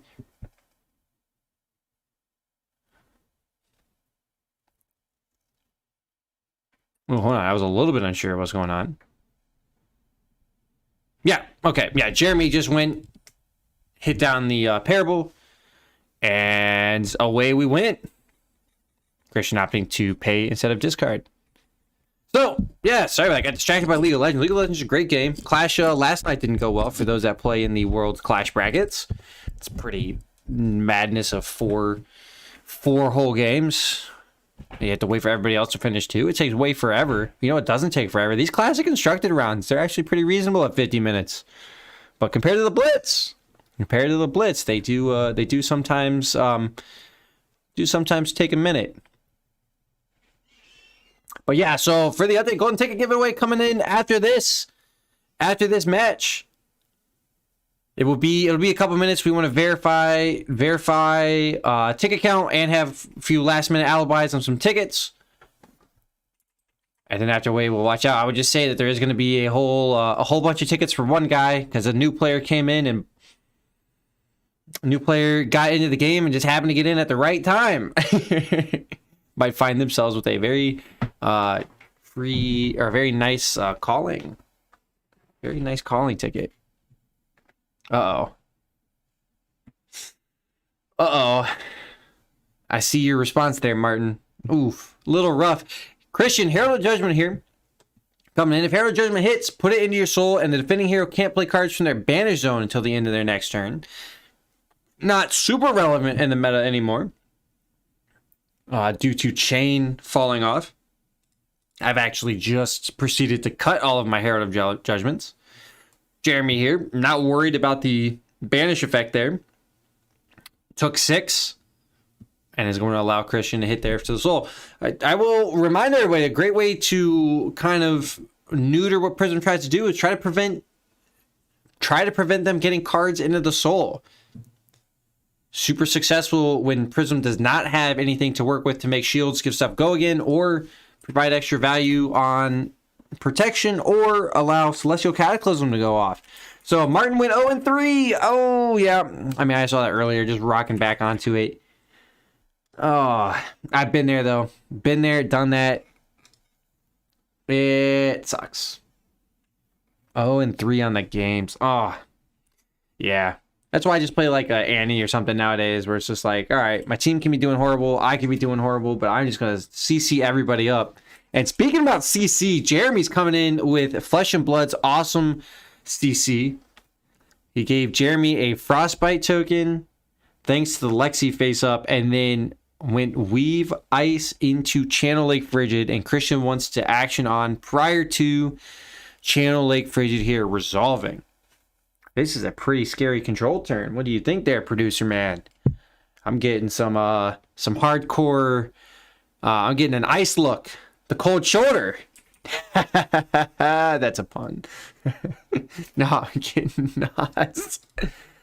All right, so Christian here, pays 2 to activate the Halo because of the Frostbite token. Puts a card into a soul, draws a card. I think he's trying to function off with a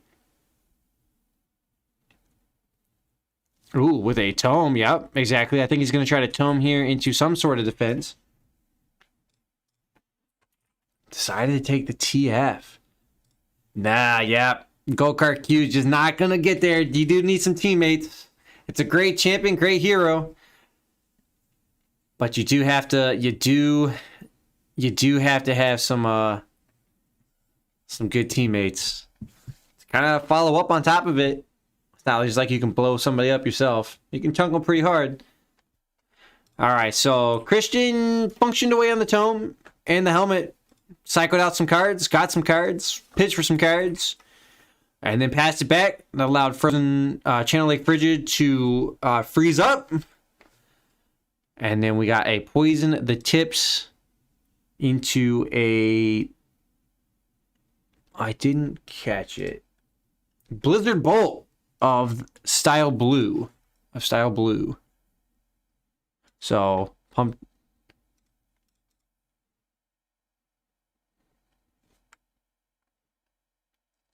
So, if it hits, Christian will have to discard a card. So he's going to look to likely block for 2 here.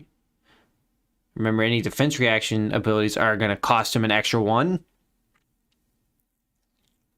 He's going to go into defense reactions. Go with the Soul Shield. Just needs a pitch of yellow for this one still, thanks to the fact that the hero does have extra...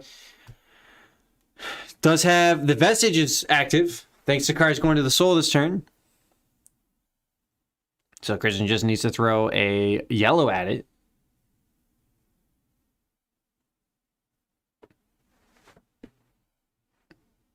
Needs to pay 3. See if he remembers that he has the Visage active. The yellow will do it. He likely wants to keep a yellow, though, for his turn. So he can make up some shields or some actions and continue on.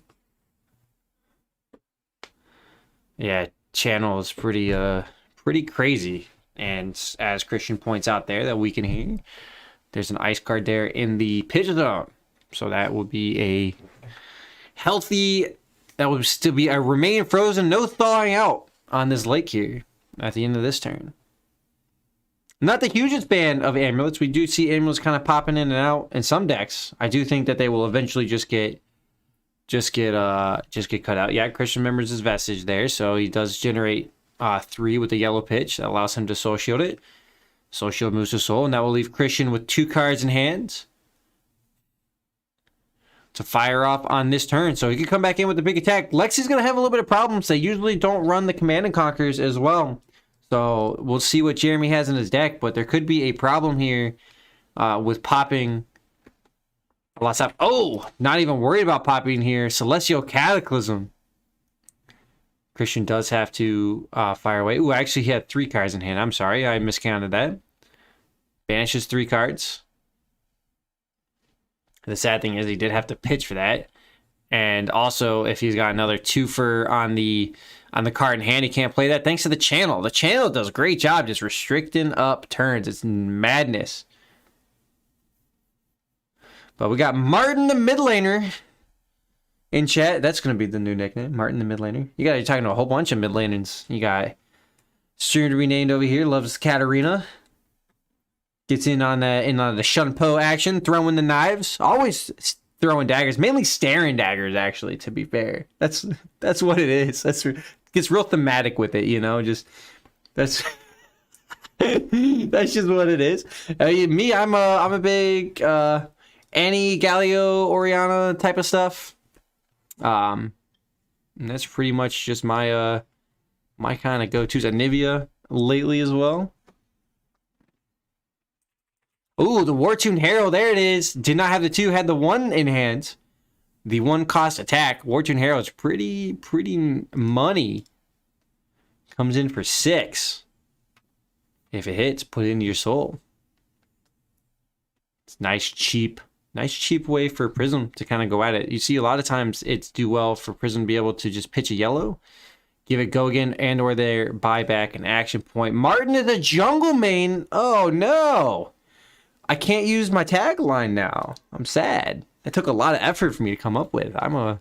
Look, my brain power only functions so often. He was a top lane Kennen. One-tricked it. Hey, that's a good... Kennen's coming back. Watching the Worlds, Kennen's going crazy. All right, so War-Tuned Herald gets in, sends Jeremy down to 21. That goes to the soul. Christian's sitting at a healthy 40 still. Oh, I hope Jeremy can really fire away, even out these life totals. We got ourselves more of a race here.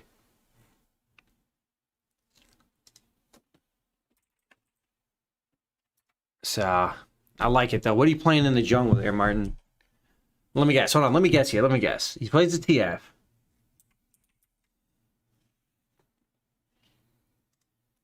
That kind of...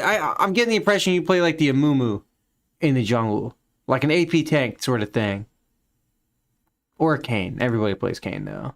That's what I'm thinking. Anyways, back to the real action. We all here to watch Flesh and Blood. Let's be real. I know. Hey, hate on me for the League of Legends. League of Legends is good. At least I don't play like a Wind's brother. We don't allow those here. We don't allow that. Jeremy coming in with a Blizzard Bolt. No fusion that I'm aware. I don't believe. No, it did fuse. Excuse me, it did fuse. It did fuse. And Christian will block it with the Footsteps and the War-Tuned Herald. To block it for 4. Jeremy might be able to eat up the Footsteps here if he wants. If he's got an attack reaction. No. Just function with his bow. This gives it +1. Bow gave it go again on the last one. But bow with a nice upgrade there for the Ranger class. Gets the wide turns that Ranger was missing. To be able to help close out games.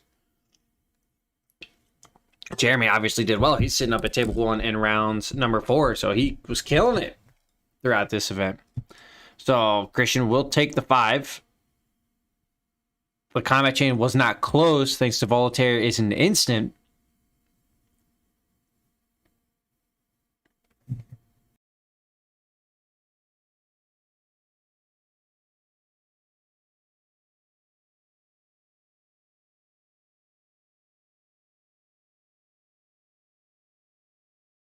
So, all right, I believe that's ice.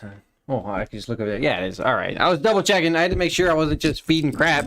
Sometimes I do that. Yeah, Kane's one of them. You're right. At least I knew it was API. I called it. How did I call that? How did I call that? It's easy to tell. Easy. Can read it. Christian just arsenals and passes. The frostbite goes away. And we move back to Jeremy. So Jeremy gained himself a Tipo turn.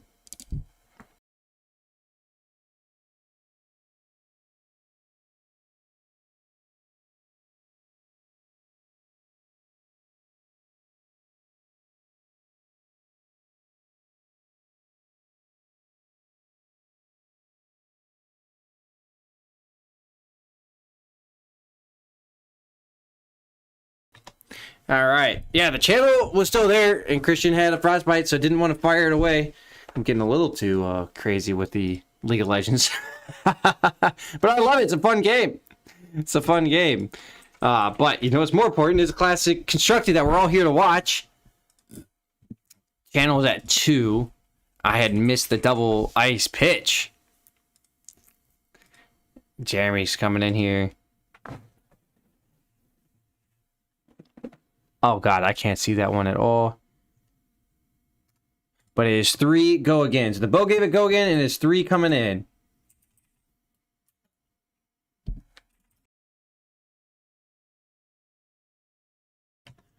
It's a frost lock. You should see it populate your screen there very shortly. Yep. It's another Heart of Ice. It's a Heart of Ice effect. And it was not fused, so it gains +1 if it hits till the end of turn. It can't pitch or play cards with base cost 0. That's pretty good. Pretty good against the ninja. Just for 3, I don't imagine this hits. I don't imagine this gets there, but there's a chance Christian doesn't care about the 0. I have not actually got a chance to play the Lexi. And Martin, we're good to talk about League. You're fine. I don't mind. I get too animated about it though. It's just such a fun game. Such a fun game with a really crazy community. But Jeremy coming in with Remorseless after that. This one's coming in for 6 total.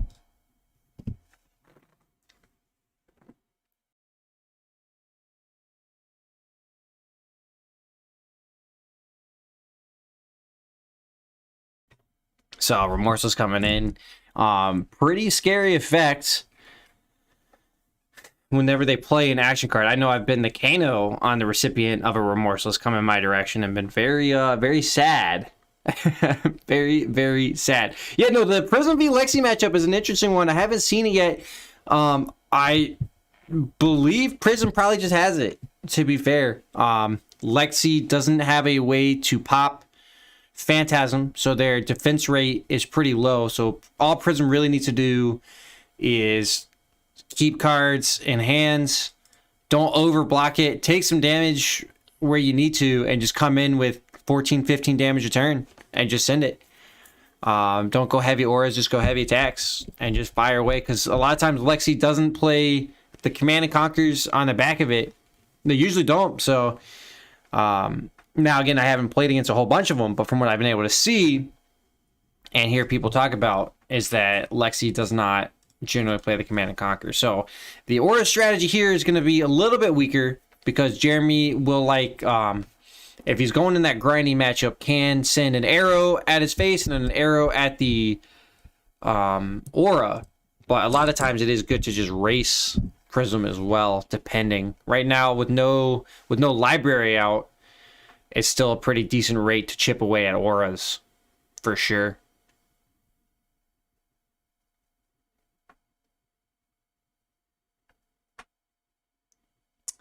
Yeah, it depends on... Yeah, you're right. It does depend on the tax. So aura gets kind of screwed to channel.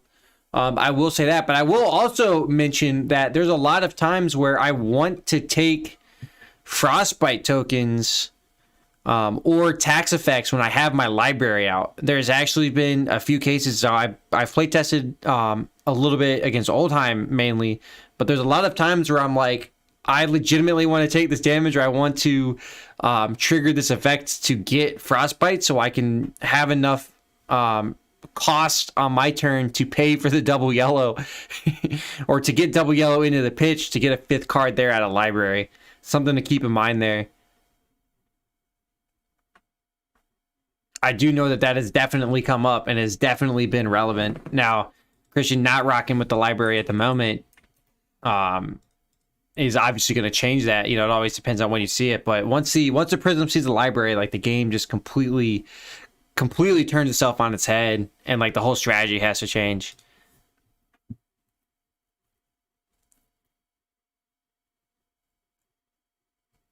I will say though that Lexi does require, so it isn't reliant on hit effects, but does have a few of them. I do see Jeremy having a problem closing the game out though. Yeah, channel is a straight killer. I will say that. Channel and the aura in like hard aura prism, or even in my tank look at it, channel's a hard killer.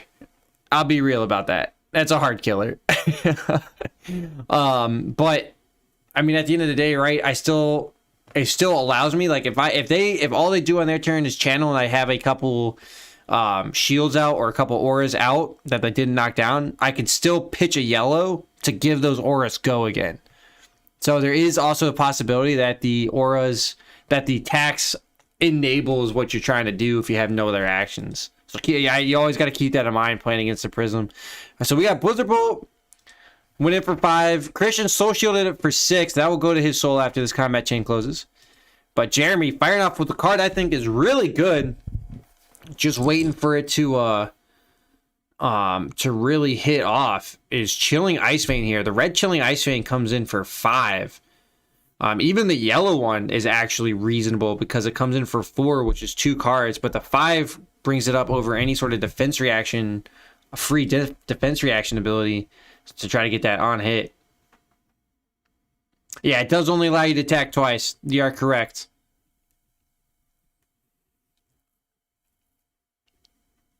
But it's better than nothing. It is better than nothing. I wouldn't expect you have a lot of shields at that point against kind of the Lexi. So like this shield right here is not going to stay around for very long.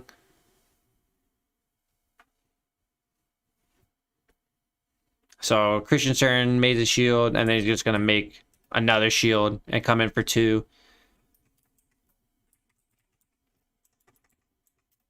Now, I will say though, Martin, one thing you don't see in a lot of the Prism v Prism matchups is you don't see people keeping back a Spectral Shield. That is the real key thing. I'll even fade the fact that I can make another one with the yellow in the hand at instant speed to go and attack them. But that's more Prism v Prism. I have played against people and left a shield back or left myself the option to make a shield. Go to pass a turn, they play out their Genesis, and then I get to just chip it away for free, effectively just neutering everything they were trying to do. A lot of people don't expect it. They'll walk right into it. You can even fade it if you don't want to like necessarily give it away that you're trying to do that. You could just forget, air quote, to attack with your actual aura and just attack with the shields. And your opponent might be like, oh, they just forgot that they had their aura that they could attack with as well. And play it off, and you're like, yeah, I got my aura here. So everything, it's not like you're gotchaing your opponent, but you're just effectively baiting them into the attack. Yeah. So I do see Jeremy just struggling to knock down the life total. And also, you also got to remember every aura he puts out that Jeremy attacks and every Spectral Shield gains Christian life or effective life. That's just what makes Prism strong. And then Luminaris just enables everything you want to do for free. I thought Luminaris was actually going to get eroded or banned, to be fair, for a while. When I first saw it, it is fucking nasty. So we have Ice and a Chilling Ice Vein. On Jeremy's turn, he did make a Frostbite token thanks to Lexi's ability. Was able to turn something face up in his arsenal. If it was a lightning, he would get go again. If it was a ice, he gives it Frostbite. So Jeremy is, I mean, pretty obvious now. I think it was obvious at the start, but I just didn't mention it. He's on the control strategy. And I think effectively against Prism, you're going to be underrated. You're going to be undervalued. Now, 8 Dominate's a pretty good attack here. Christian only has 2 shields, which are likely to go. This is why in my tank Prism deck, I don't care about Dominate, because I always have a defense reaction in Arsenal and a defense reaction in hand. But it's definitely more of a unique list.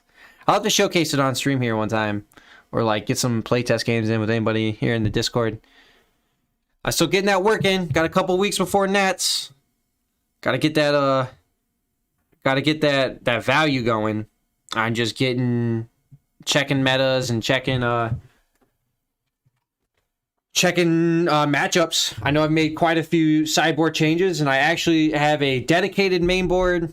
So I have my list. It's more like a Magic list right now, where it's like a dedicated Magic list where I have my straight 60, and then my sideboard is legitimately just a couple Norrune, the Goliath Gauntlet, Dreamweaver, one of the two, right? Pick one of the two for the go again. But the main thing is I have 3 Command and Conquers, 3 Celestial Cataclysms, and I think I'm still debating it, right? I think 3 Raging Onslaughts for that 7. So I would have 2 sets, so 6-7 blockers, and a set of 6 blockers there. Ooh, so Jeremy takes 6. Goes 26 to 18.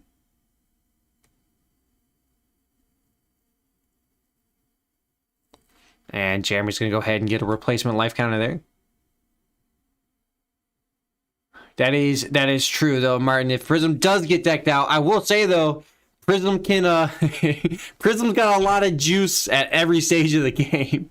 A lot of decks you see, like, they'll have, it's like an ebb and flow. It's like kind of a wave is kind of how I picture decks power levels throughout the middle of a game, or throughout a game, right? Like on the red hands that they get, like they're real strong, but then when they get blue hands, they're really weak, and near the end of the game, they're going to get blue hands. So like I picture, like, if I had a graph of power level of a deck across a game, like it's like kind of wavy at the start as it's generally trending up, and then it's going to plateau for a second and then just immediately start like just almost like just a slope downwards as it's just all inefficient blues and like a handful of reds that you pitch come back up.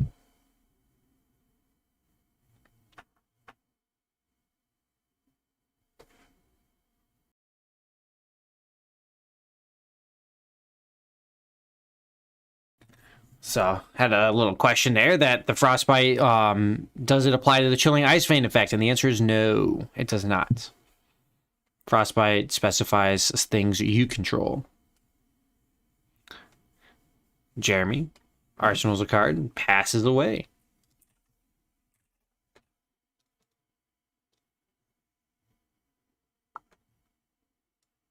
I think Christian wanted to pay for that Frostbite token, get it away.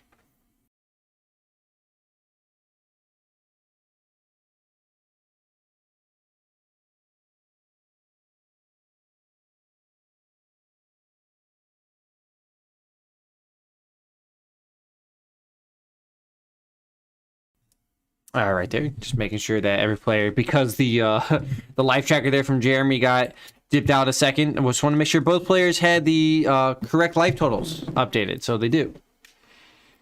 It's always good sometimes to just double check on that. Make sure everything's above board and there's no gotchas or oopsies later on, or no plans. I had a buddy that was real mad because we were playing. The game goes forever. That's the one downside for playing like the very defensive Prism, is that you do go to time a lot. And we were playing, it was like a solid hour and 15 minutes on the game. But He was close to getting. We were both getting close to deck out, and I just still had just all sorts of value coming in, just straight juice. And he's like, "Oh my god!" There was nothing he could do. Just effectively got locked out to auras and shields at the end. And it was close. Like if he had one more hand, I think he probably survives through it. But it was pretty nasty where it was just make a shield with the card out of the soul, come in for a few. All right, rinse repeat. Good luck. He ran out of cards before I ran out of ways to get stuff into the soul, to be fair.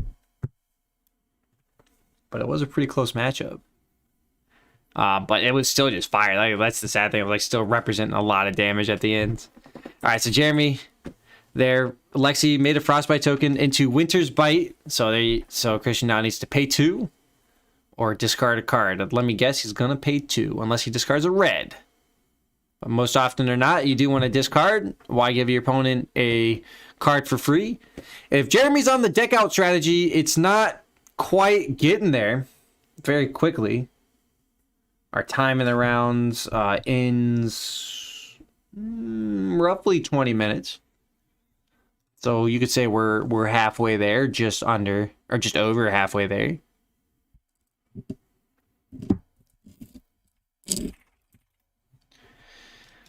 So, oh, I love this card. Yeah. So Cold Wave coming in. This card absolutely looks great in the foil. I will say that. It may not be the most effective. It may not be the most effective card, but I think it's pretty decent, especially on the Heart of Ice tax that it has. If it was fused, cards and active abilities cost opposing heroes an additional resource this turn. It was fused, so it's coming in for 5 and attacks, which is great. It's an awesome raid against defensive decks. But I think it runs into the arrow problem where stuff just naturally doesn't have go again, or doesn't really hit for enough to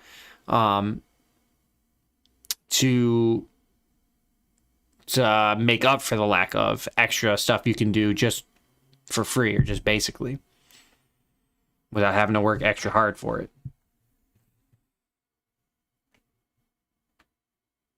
Now, I believe this does have go again thanks to Voltaire. And so Jeremy will be able to continue to string out this turn. We, take a look at Jeremy's equipment.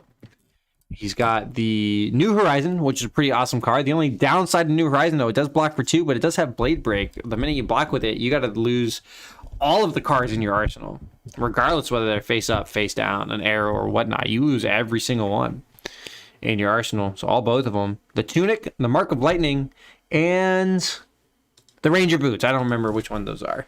I hate to say here. So Christian opting to block 3.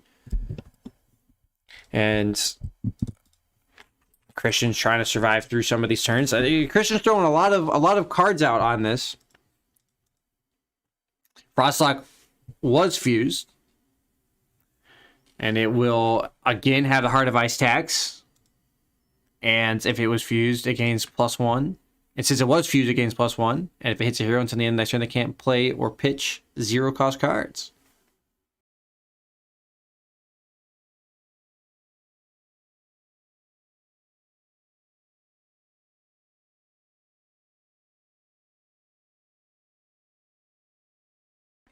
All right, just double checking on the Cold Wave. Cold Wave also there is for the whole turn, just like Frostlock. So like if Christian would have been having to pay 2 extra for every defense reaction he had wanted to.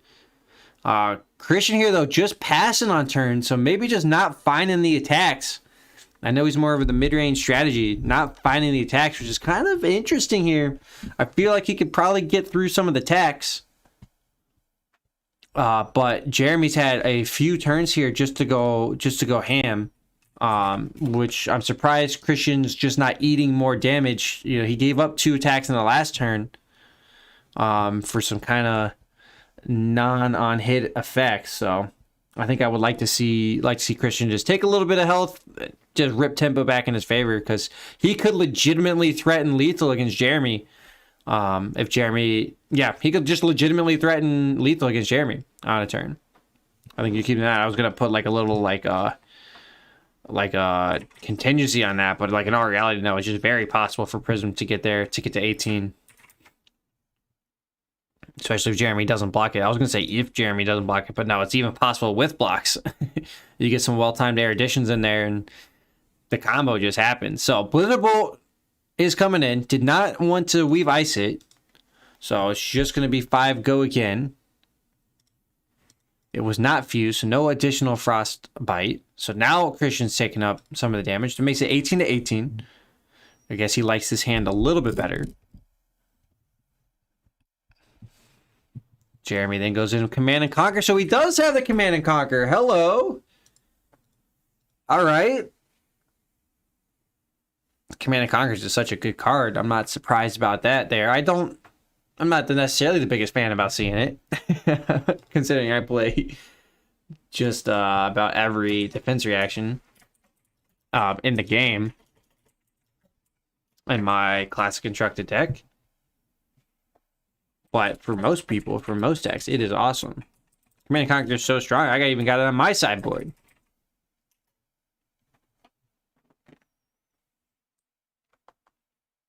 So Christian now looking at 6, and he's got a card there in Arsenal. This could actually be a pretty damaging attack, because he might actually have just a whole bunch of auras. And oh, he had a Plunder Run there in Arsenal. That's a very interesting choice here in the Prism Classic Constructed deck. Did you see that in the Blitz aggro Prism list with the Plunder Runs and the Phantasmifys? But in the Classic Constructed, that's a very interesting choice. But he lost it, took 6. So Christian definitely likes his forehands. So it's going to be an erudition for sure. Jeremy does have defenses here to block with it. I would have liked to see maybe Goliath Gauntlet there in this matchup. But knowing that, oh, he pitched the erudition though. Oh, this is where you want to chain him. No, Christian, no. Oh, hold on. We do have to handle the Frostbite here. And so they're already handling it. Don't have to go there. But like, you know how I was saying that Christian can make 18 damage? Well, you know, erudition into erudition is 100% the way you do it. I'm just a little surprised Christian pitched it. Hopefully he's got a third one in his hand. And just had all 3 there. Because this erudition might get blocked, right? But then you go directly into the next one. So you don't even pop your Dreamweavers on the first one. You just go erudition, pitching, another yellow there to pay for it.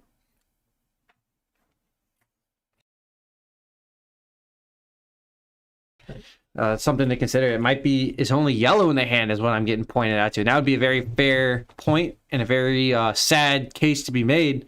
Although you could, here's the crutch at it. Here's the key tech, right? If you're Prism to go wild, is that you play it out there hoping it gets popped to Phantasm. If you're playing against like a Bravo or an Oldhim where you know they're going to have it, you throw the blue out there, they pop it, and then you pay the footsteps to get your action point back, completely negating the fact that you didn't have a yellow in there. So Jeremy block 6, no pummel. Martin, you called it. I was thinking the same thing, but it didn't happen. Would you imagine if that was he had 2 floating and Christian left a card in hands? I'm a little bit interested. Like these are some interesting turns. I will say Christian took a lot of health for that. I'm a little bit shocked why we saw all of that happening, but I guess it is what it is. So Bolton Shot, great new card here out of Tales of Aria. When its power is greater than its base power, it has go again, and if it hits reload, and guess what Voltaire can do? That can give it +1. So it's 100% going to have the go again, and on hit it reloads, which reload, keep in mind, does not specify arrow. You could put any card from your hand face down into your arsenal. So it allows you to potentially string together some huge turns. You know, let's say you get an Electrify in there. Or the Polar Blast. You can play that out, draw a card. It just cycles this stuff out and keeps the turn going. So always keep that in mind. So Christian staring down a 5 attack. And while we thought Prism was favored in this matchup, Jeremy's making a great case for the Lexi here. Christian's going to block for 3 and cast the shields. I don't think he really wants to do that, but that's what he did. So he'll block it for 5, prevent the reload effect. Remember, Voltaire can action twice.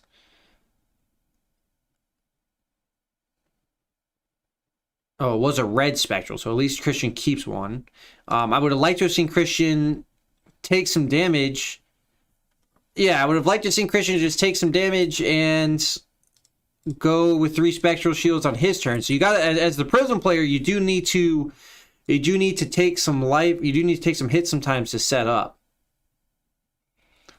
Christian can put into the footsteps and then block 2 here.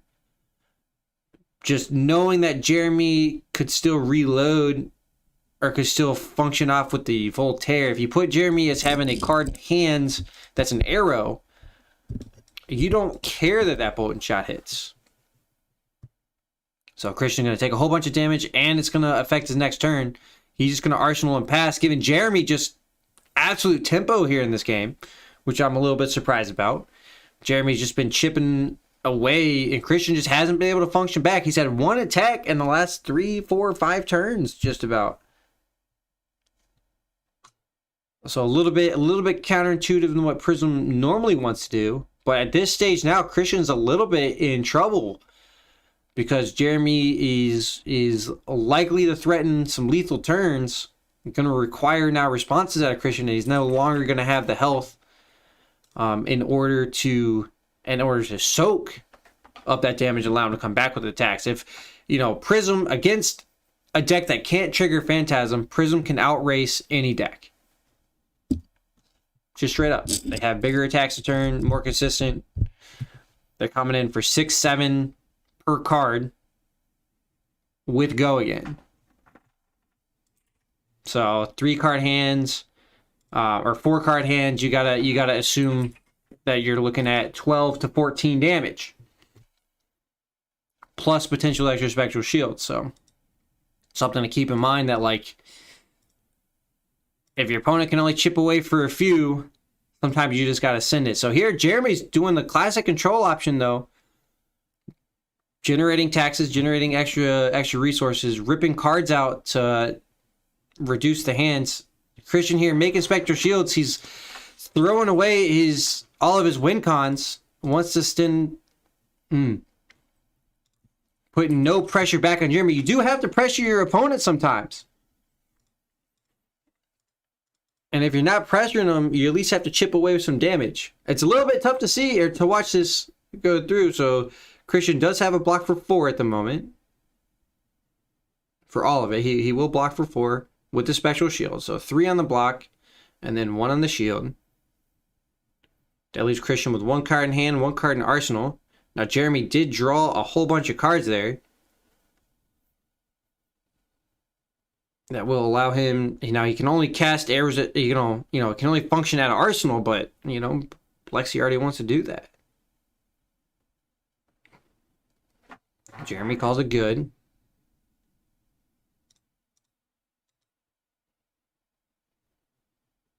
So, 1 Spectral Shield goes away. I get worried about Christian's ability to win the rest of it. Oh, Jeremy just gets to arsenal, so Christian sneaks out of that turn. 120%. If there's an attack there in arsenal here from Christian and a yellow in hand, he snuck out of it. He did. We'll see. Oh, no. It's a plunder run. And then the shield. So a plunder run will not affect the spectral shield, so it was not an attack in arsenal. And Christian can't give the spectral shields go again. So effectively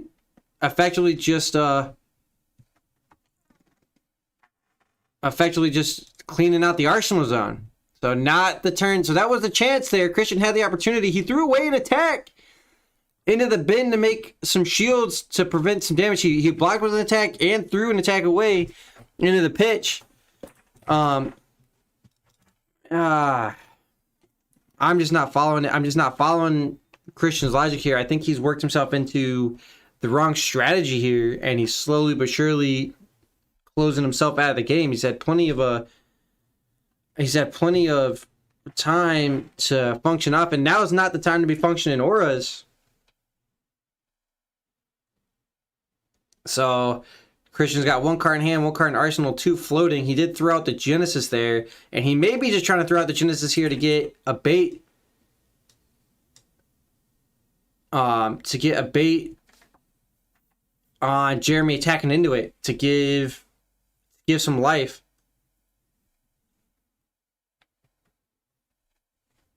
Yeah, I agree, Martin. That was pretty questionable, but that's, that happens, right? We haven't run a lot of class constructed events. A lot of people don't have, a lot of reps on it. So, you know what? Mistakes happen, and that's why we're out here. That's why we're playing. That's why we're out here getting reps. So, we can critique and go hindsight, right? But, also Christian may just be testing some stuff out. So I will give him the benefit of the doubt that he is potentially just trying to see what works and what doesn't legitimately. But yeah, I do agree that there are some interesting ideas on lines of play. Christian opts not to pay for the Polar Blast, which I agree with. There's no reason to. You only have one card in hand, so there's no reason to prevent the Dominate.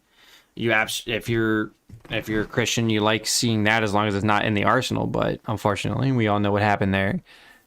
It was.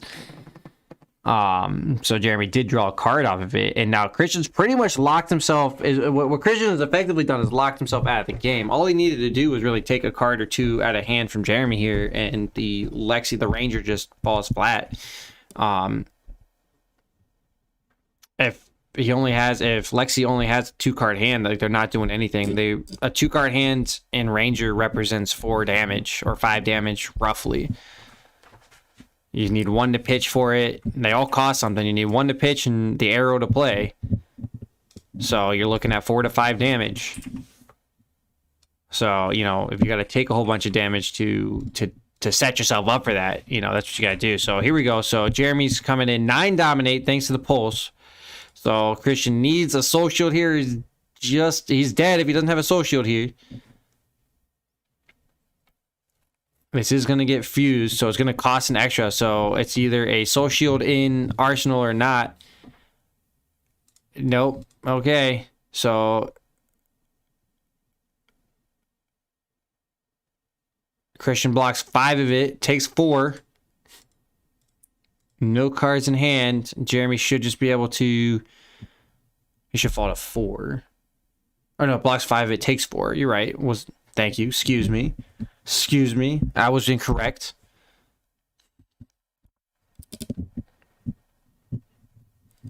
Jeremy's considering his mark. All right, another 1. Makes it 5. Thanks to the mark. Mark, when somebody adds a defending card, it procs and you can destroy it, and it deals 1 damage. So Christian will fall to 4. So I was right at the end of the day, just not totally. And then Jeremy gets to go in here for the Chilling Ice Lane for 5, and which will end the game. And that does it. Well, I mean, okay, hold on. He does have his boots and his vestige he can throw in front.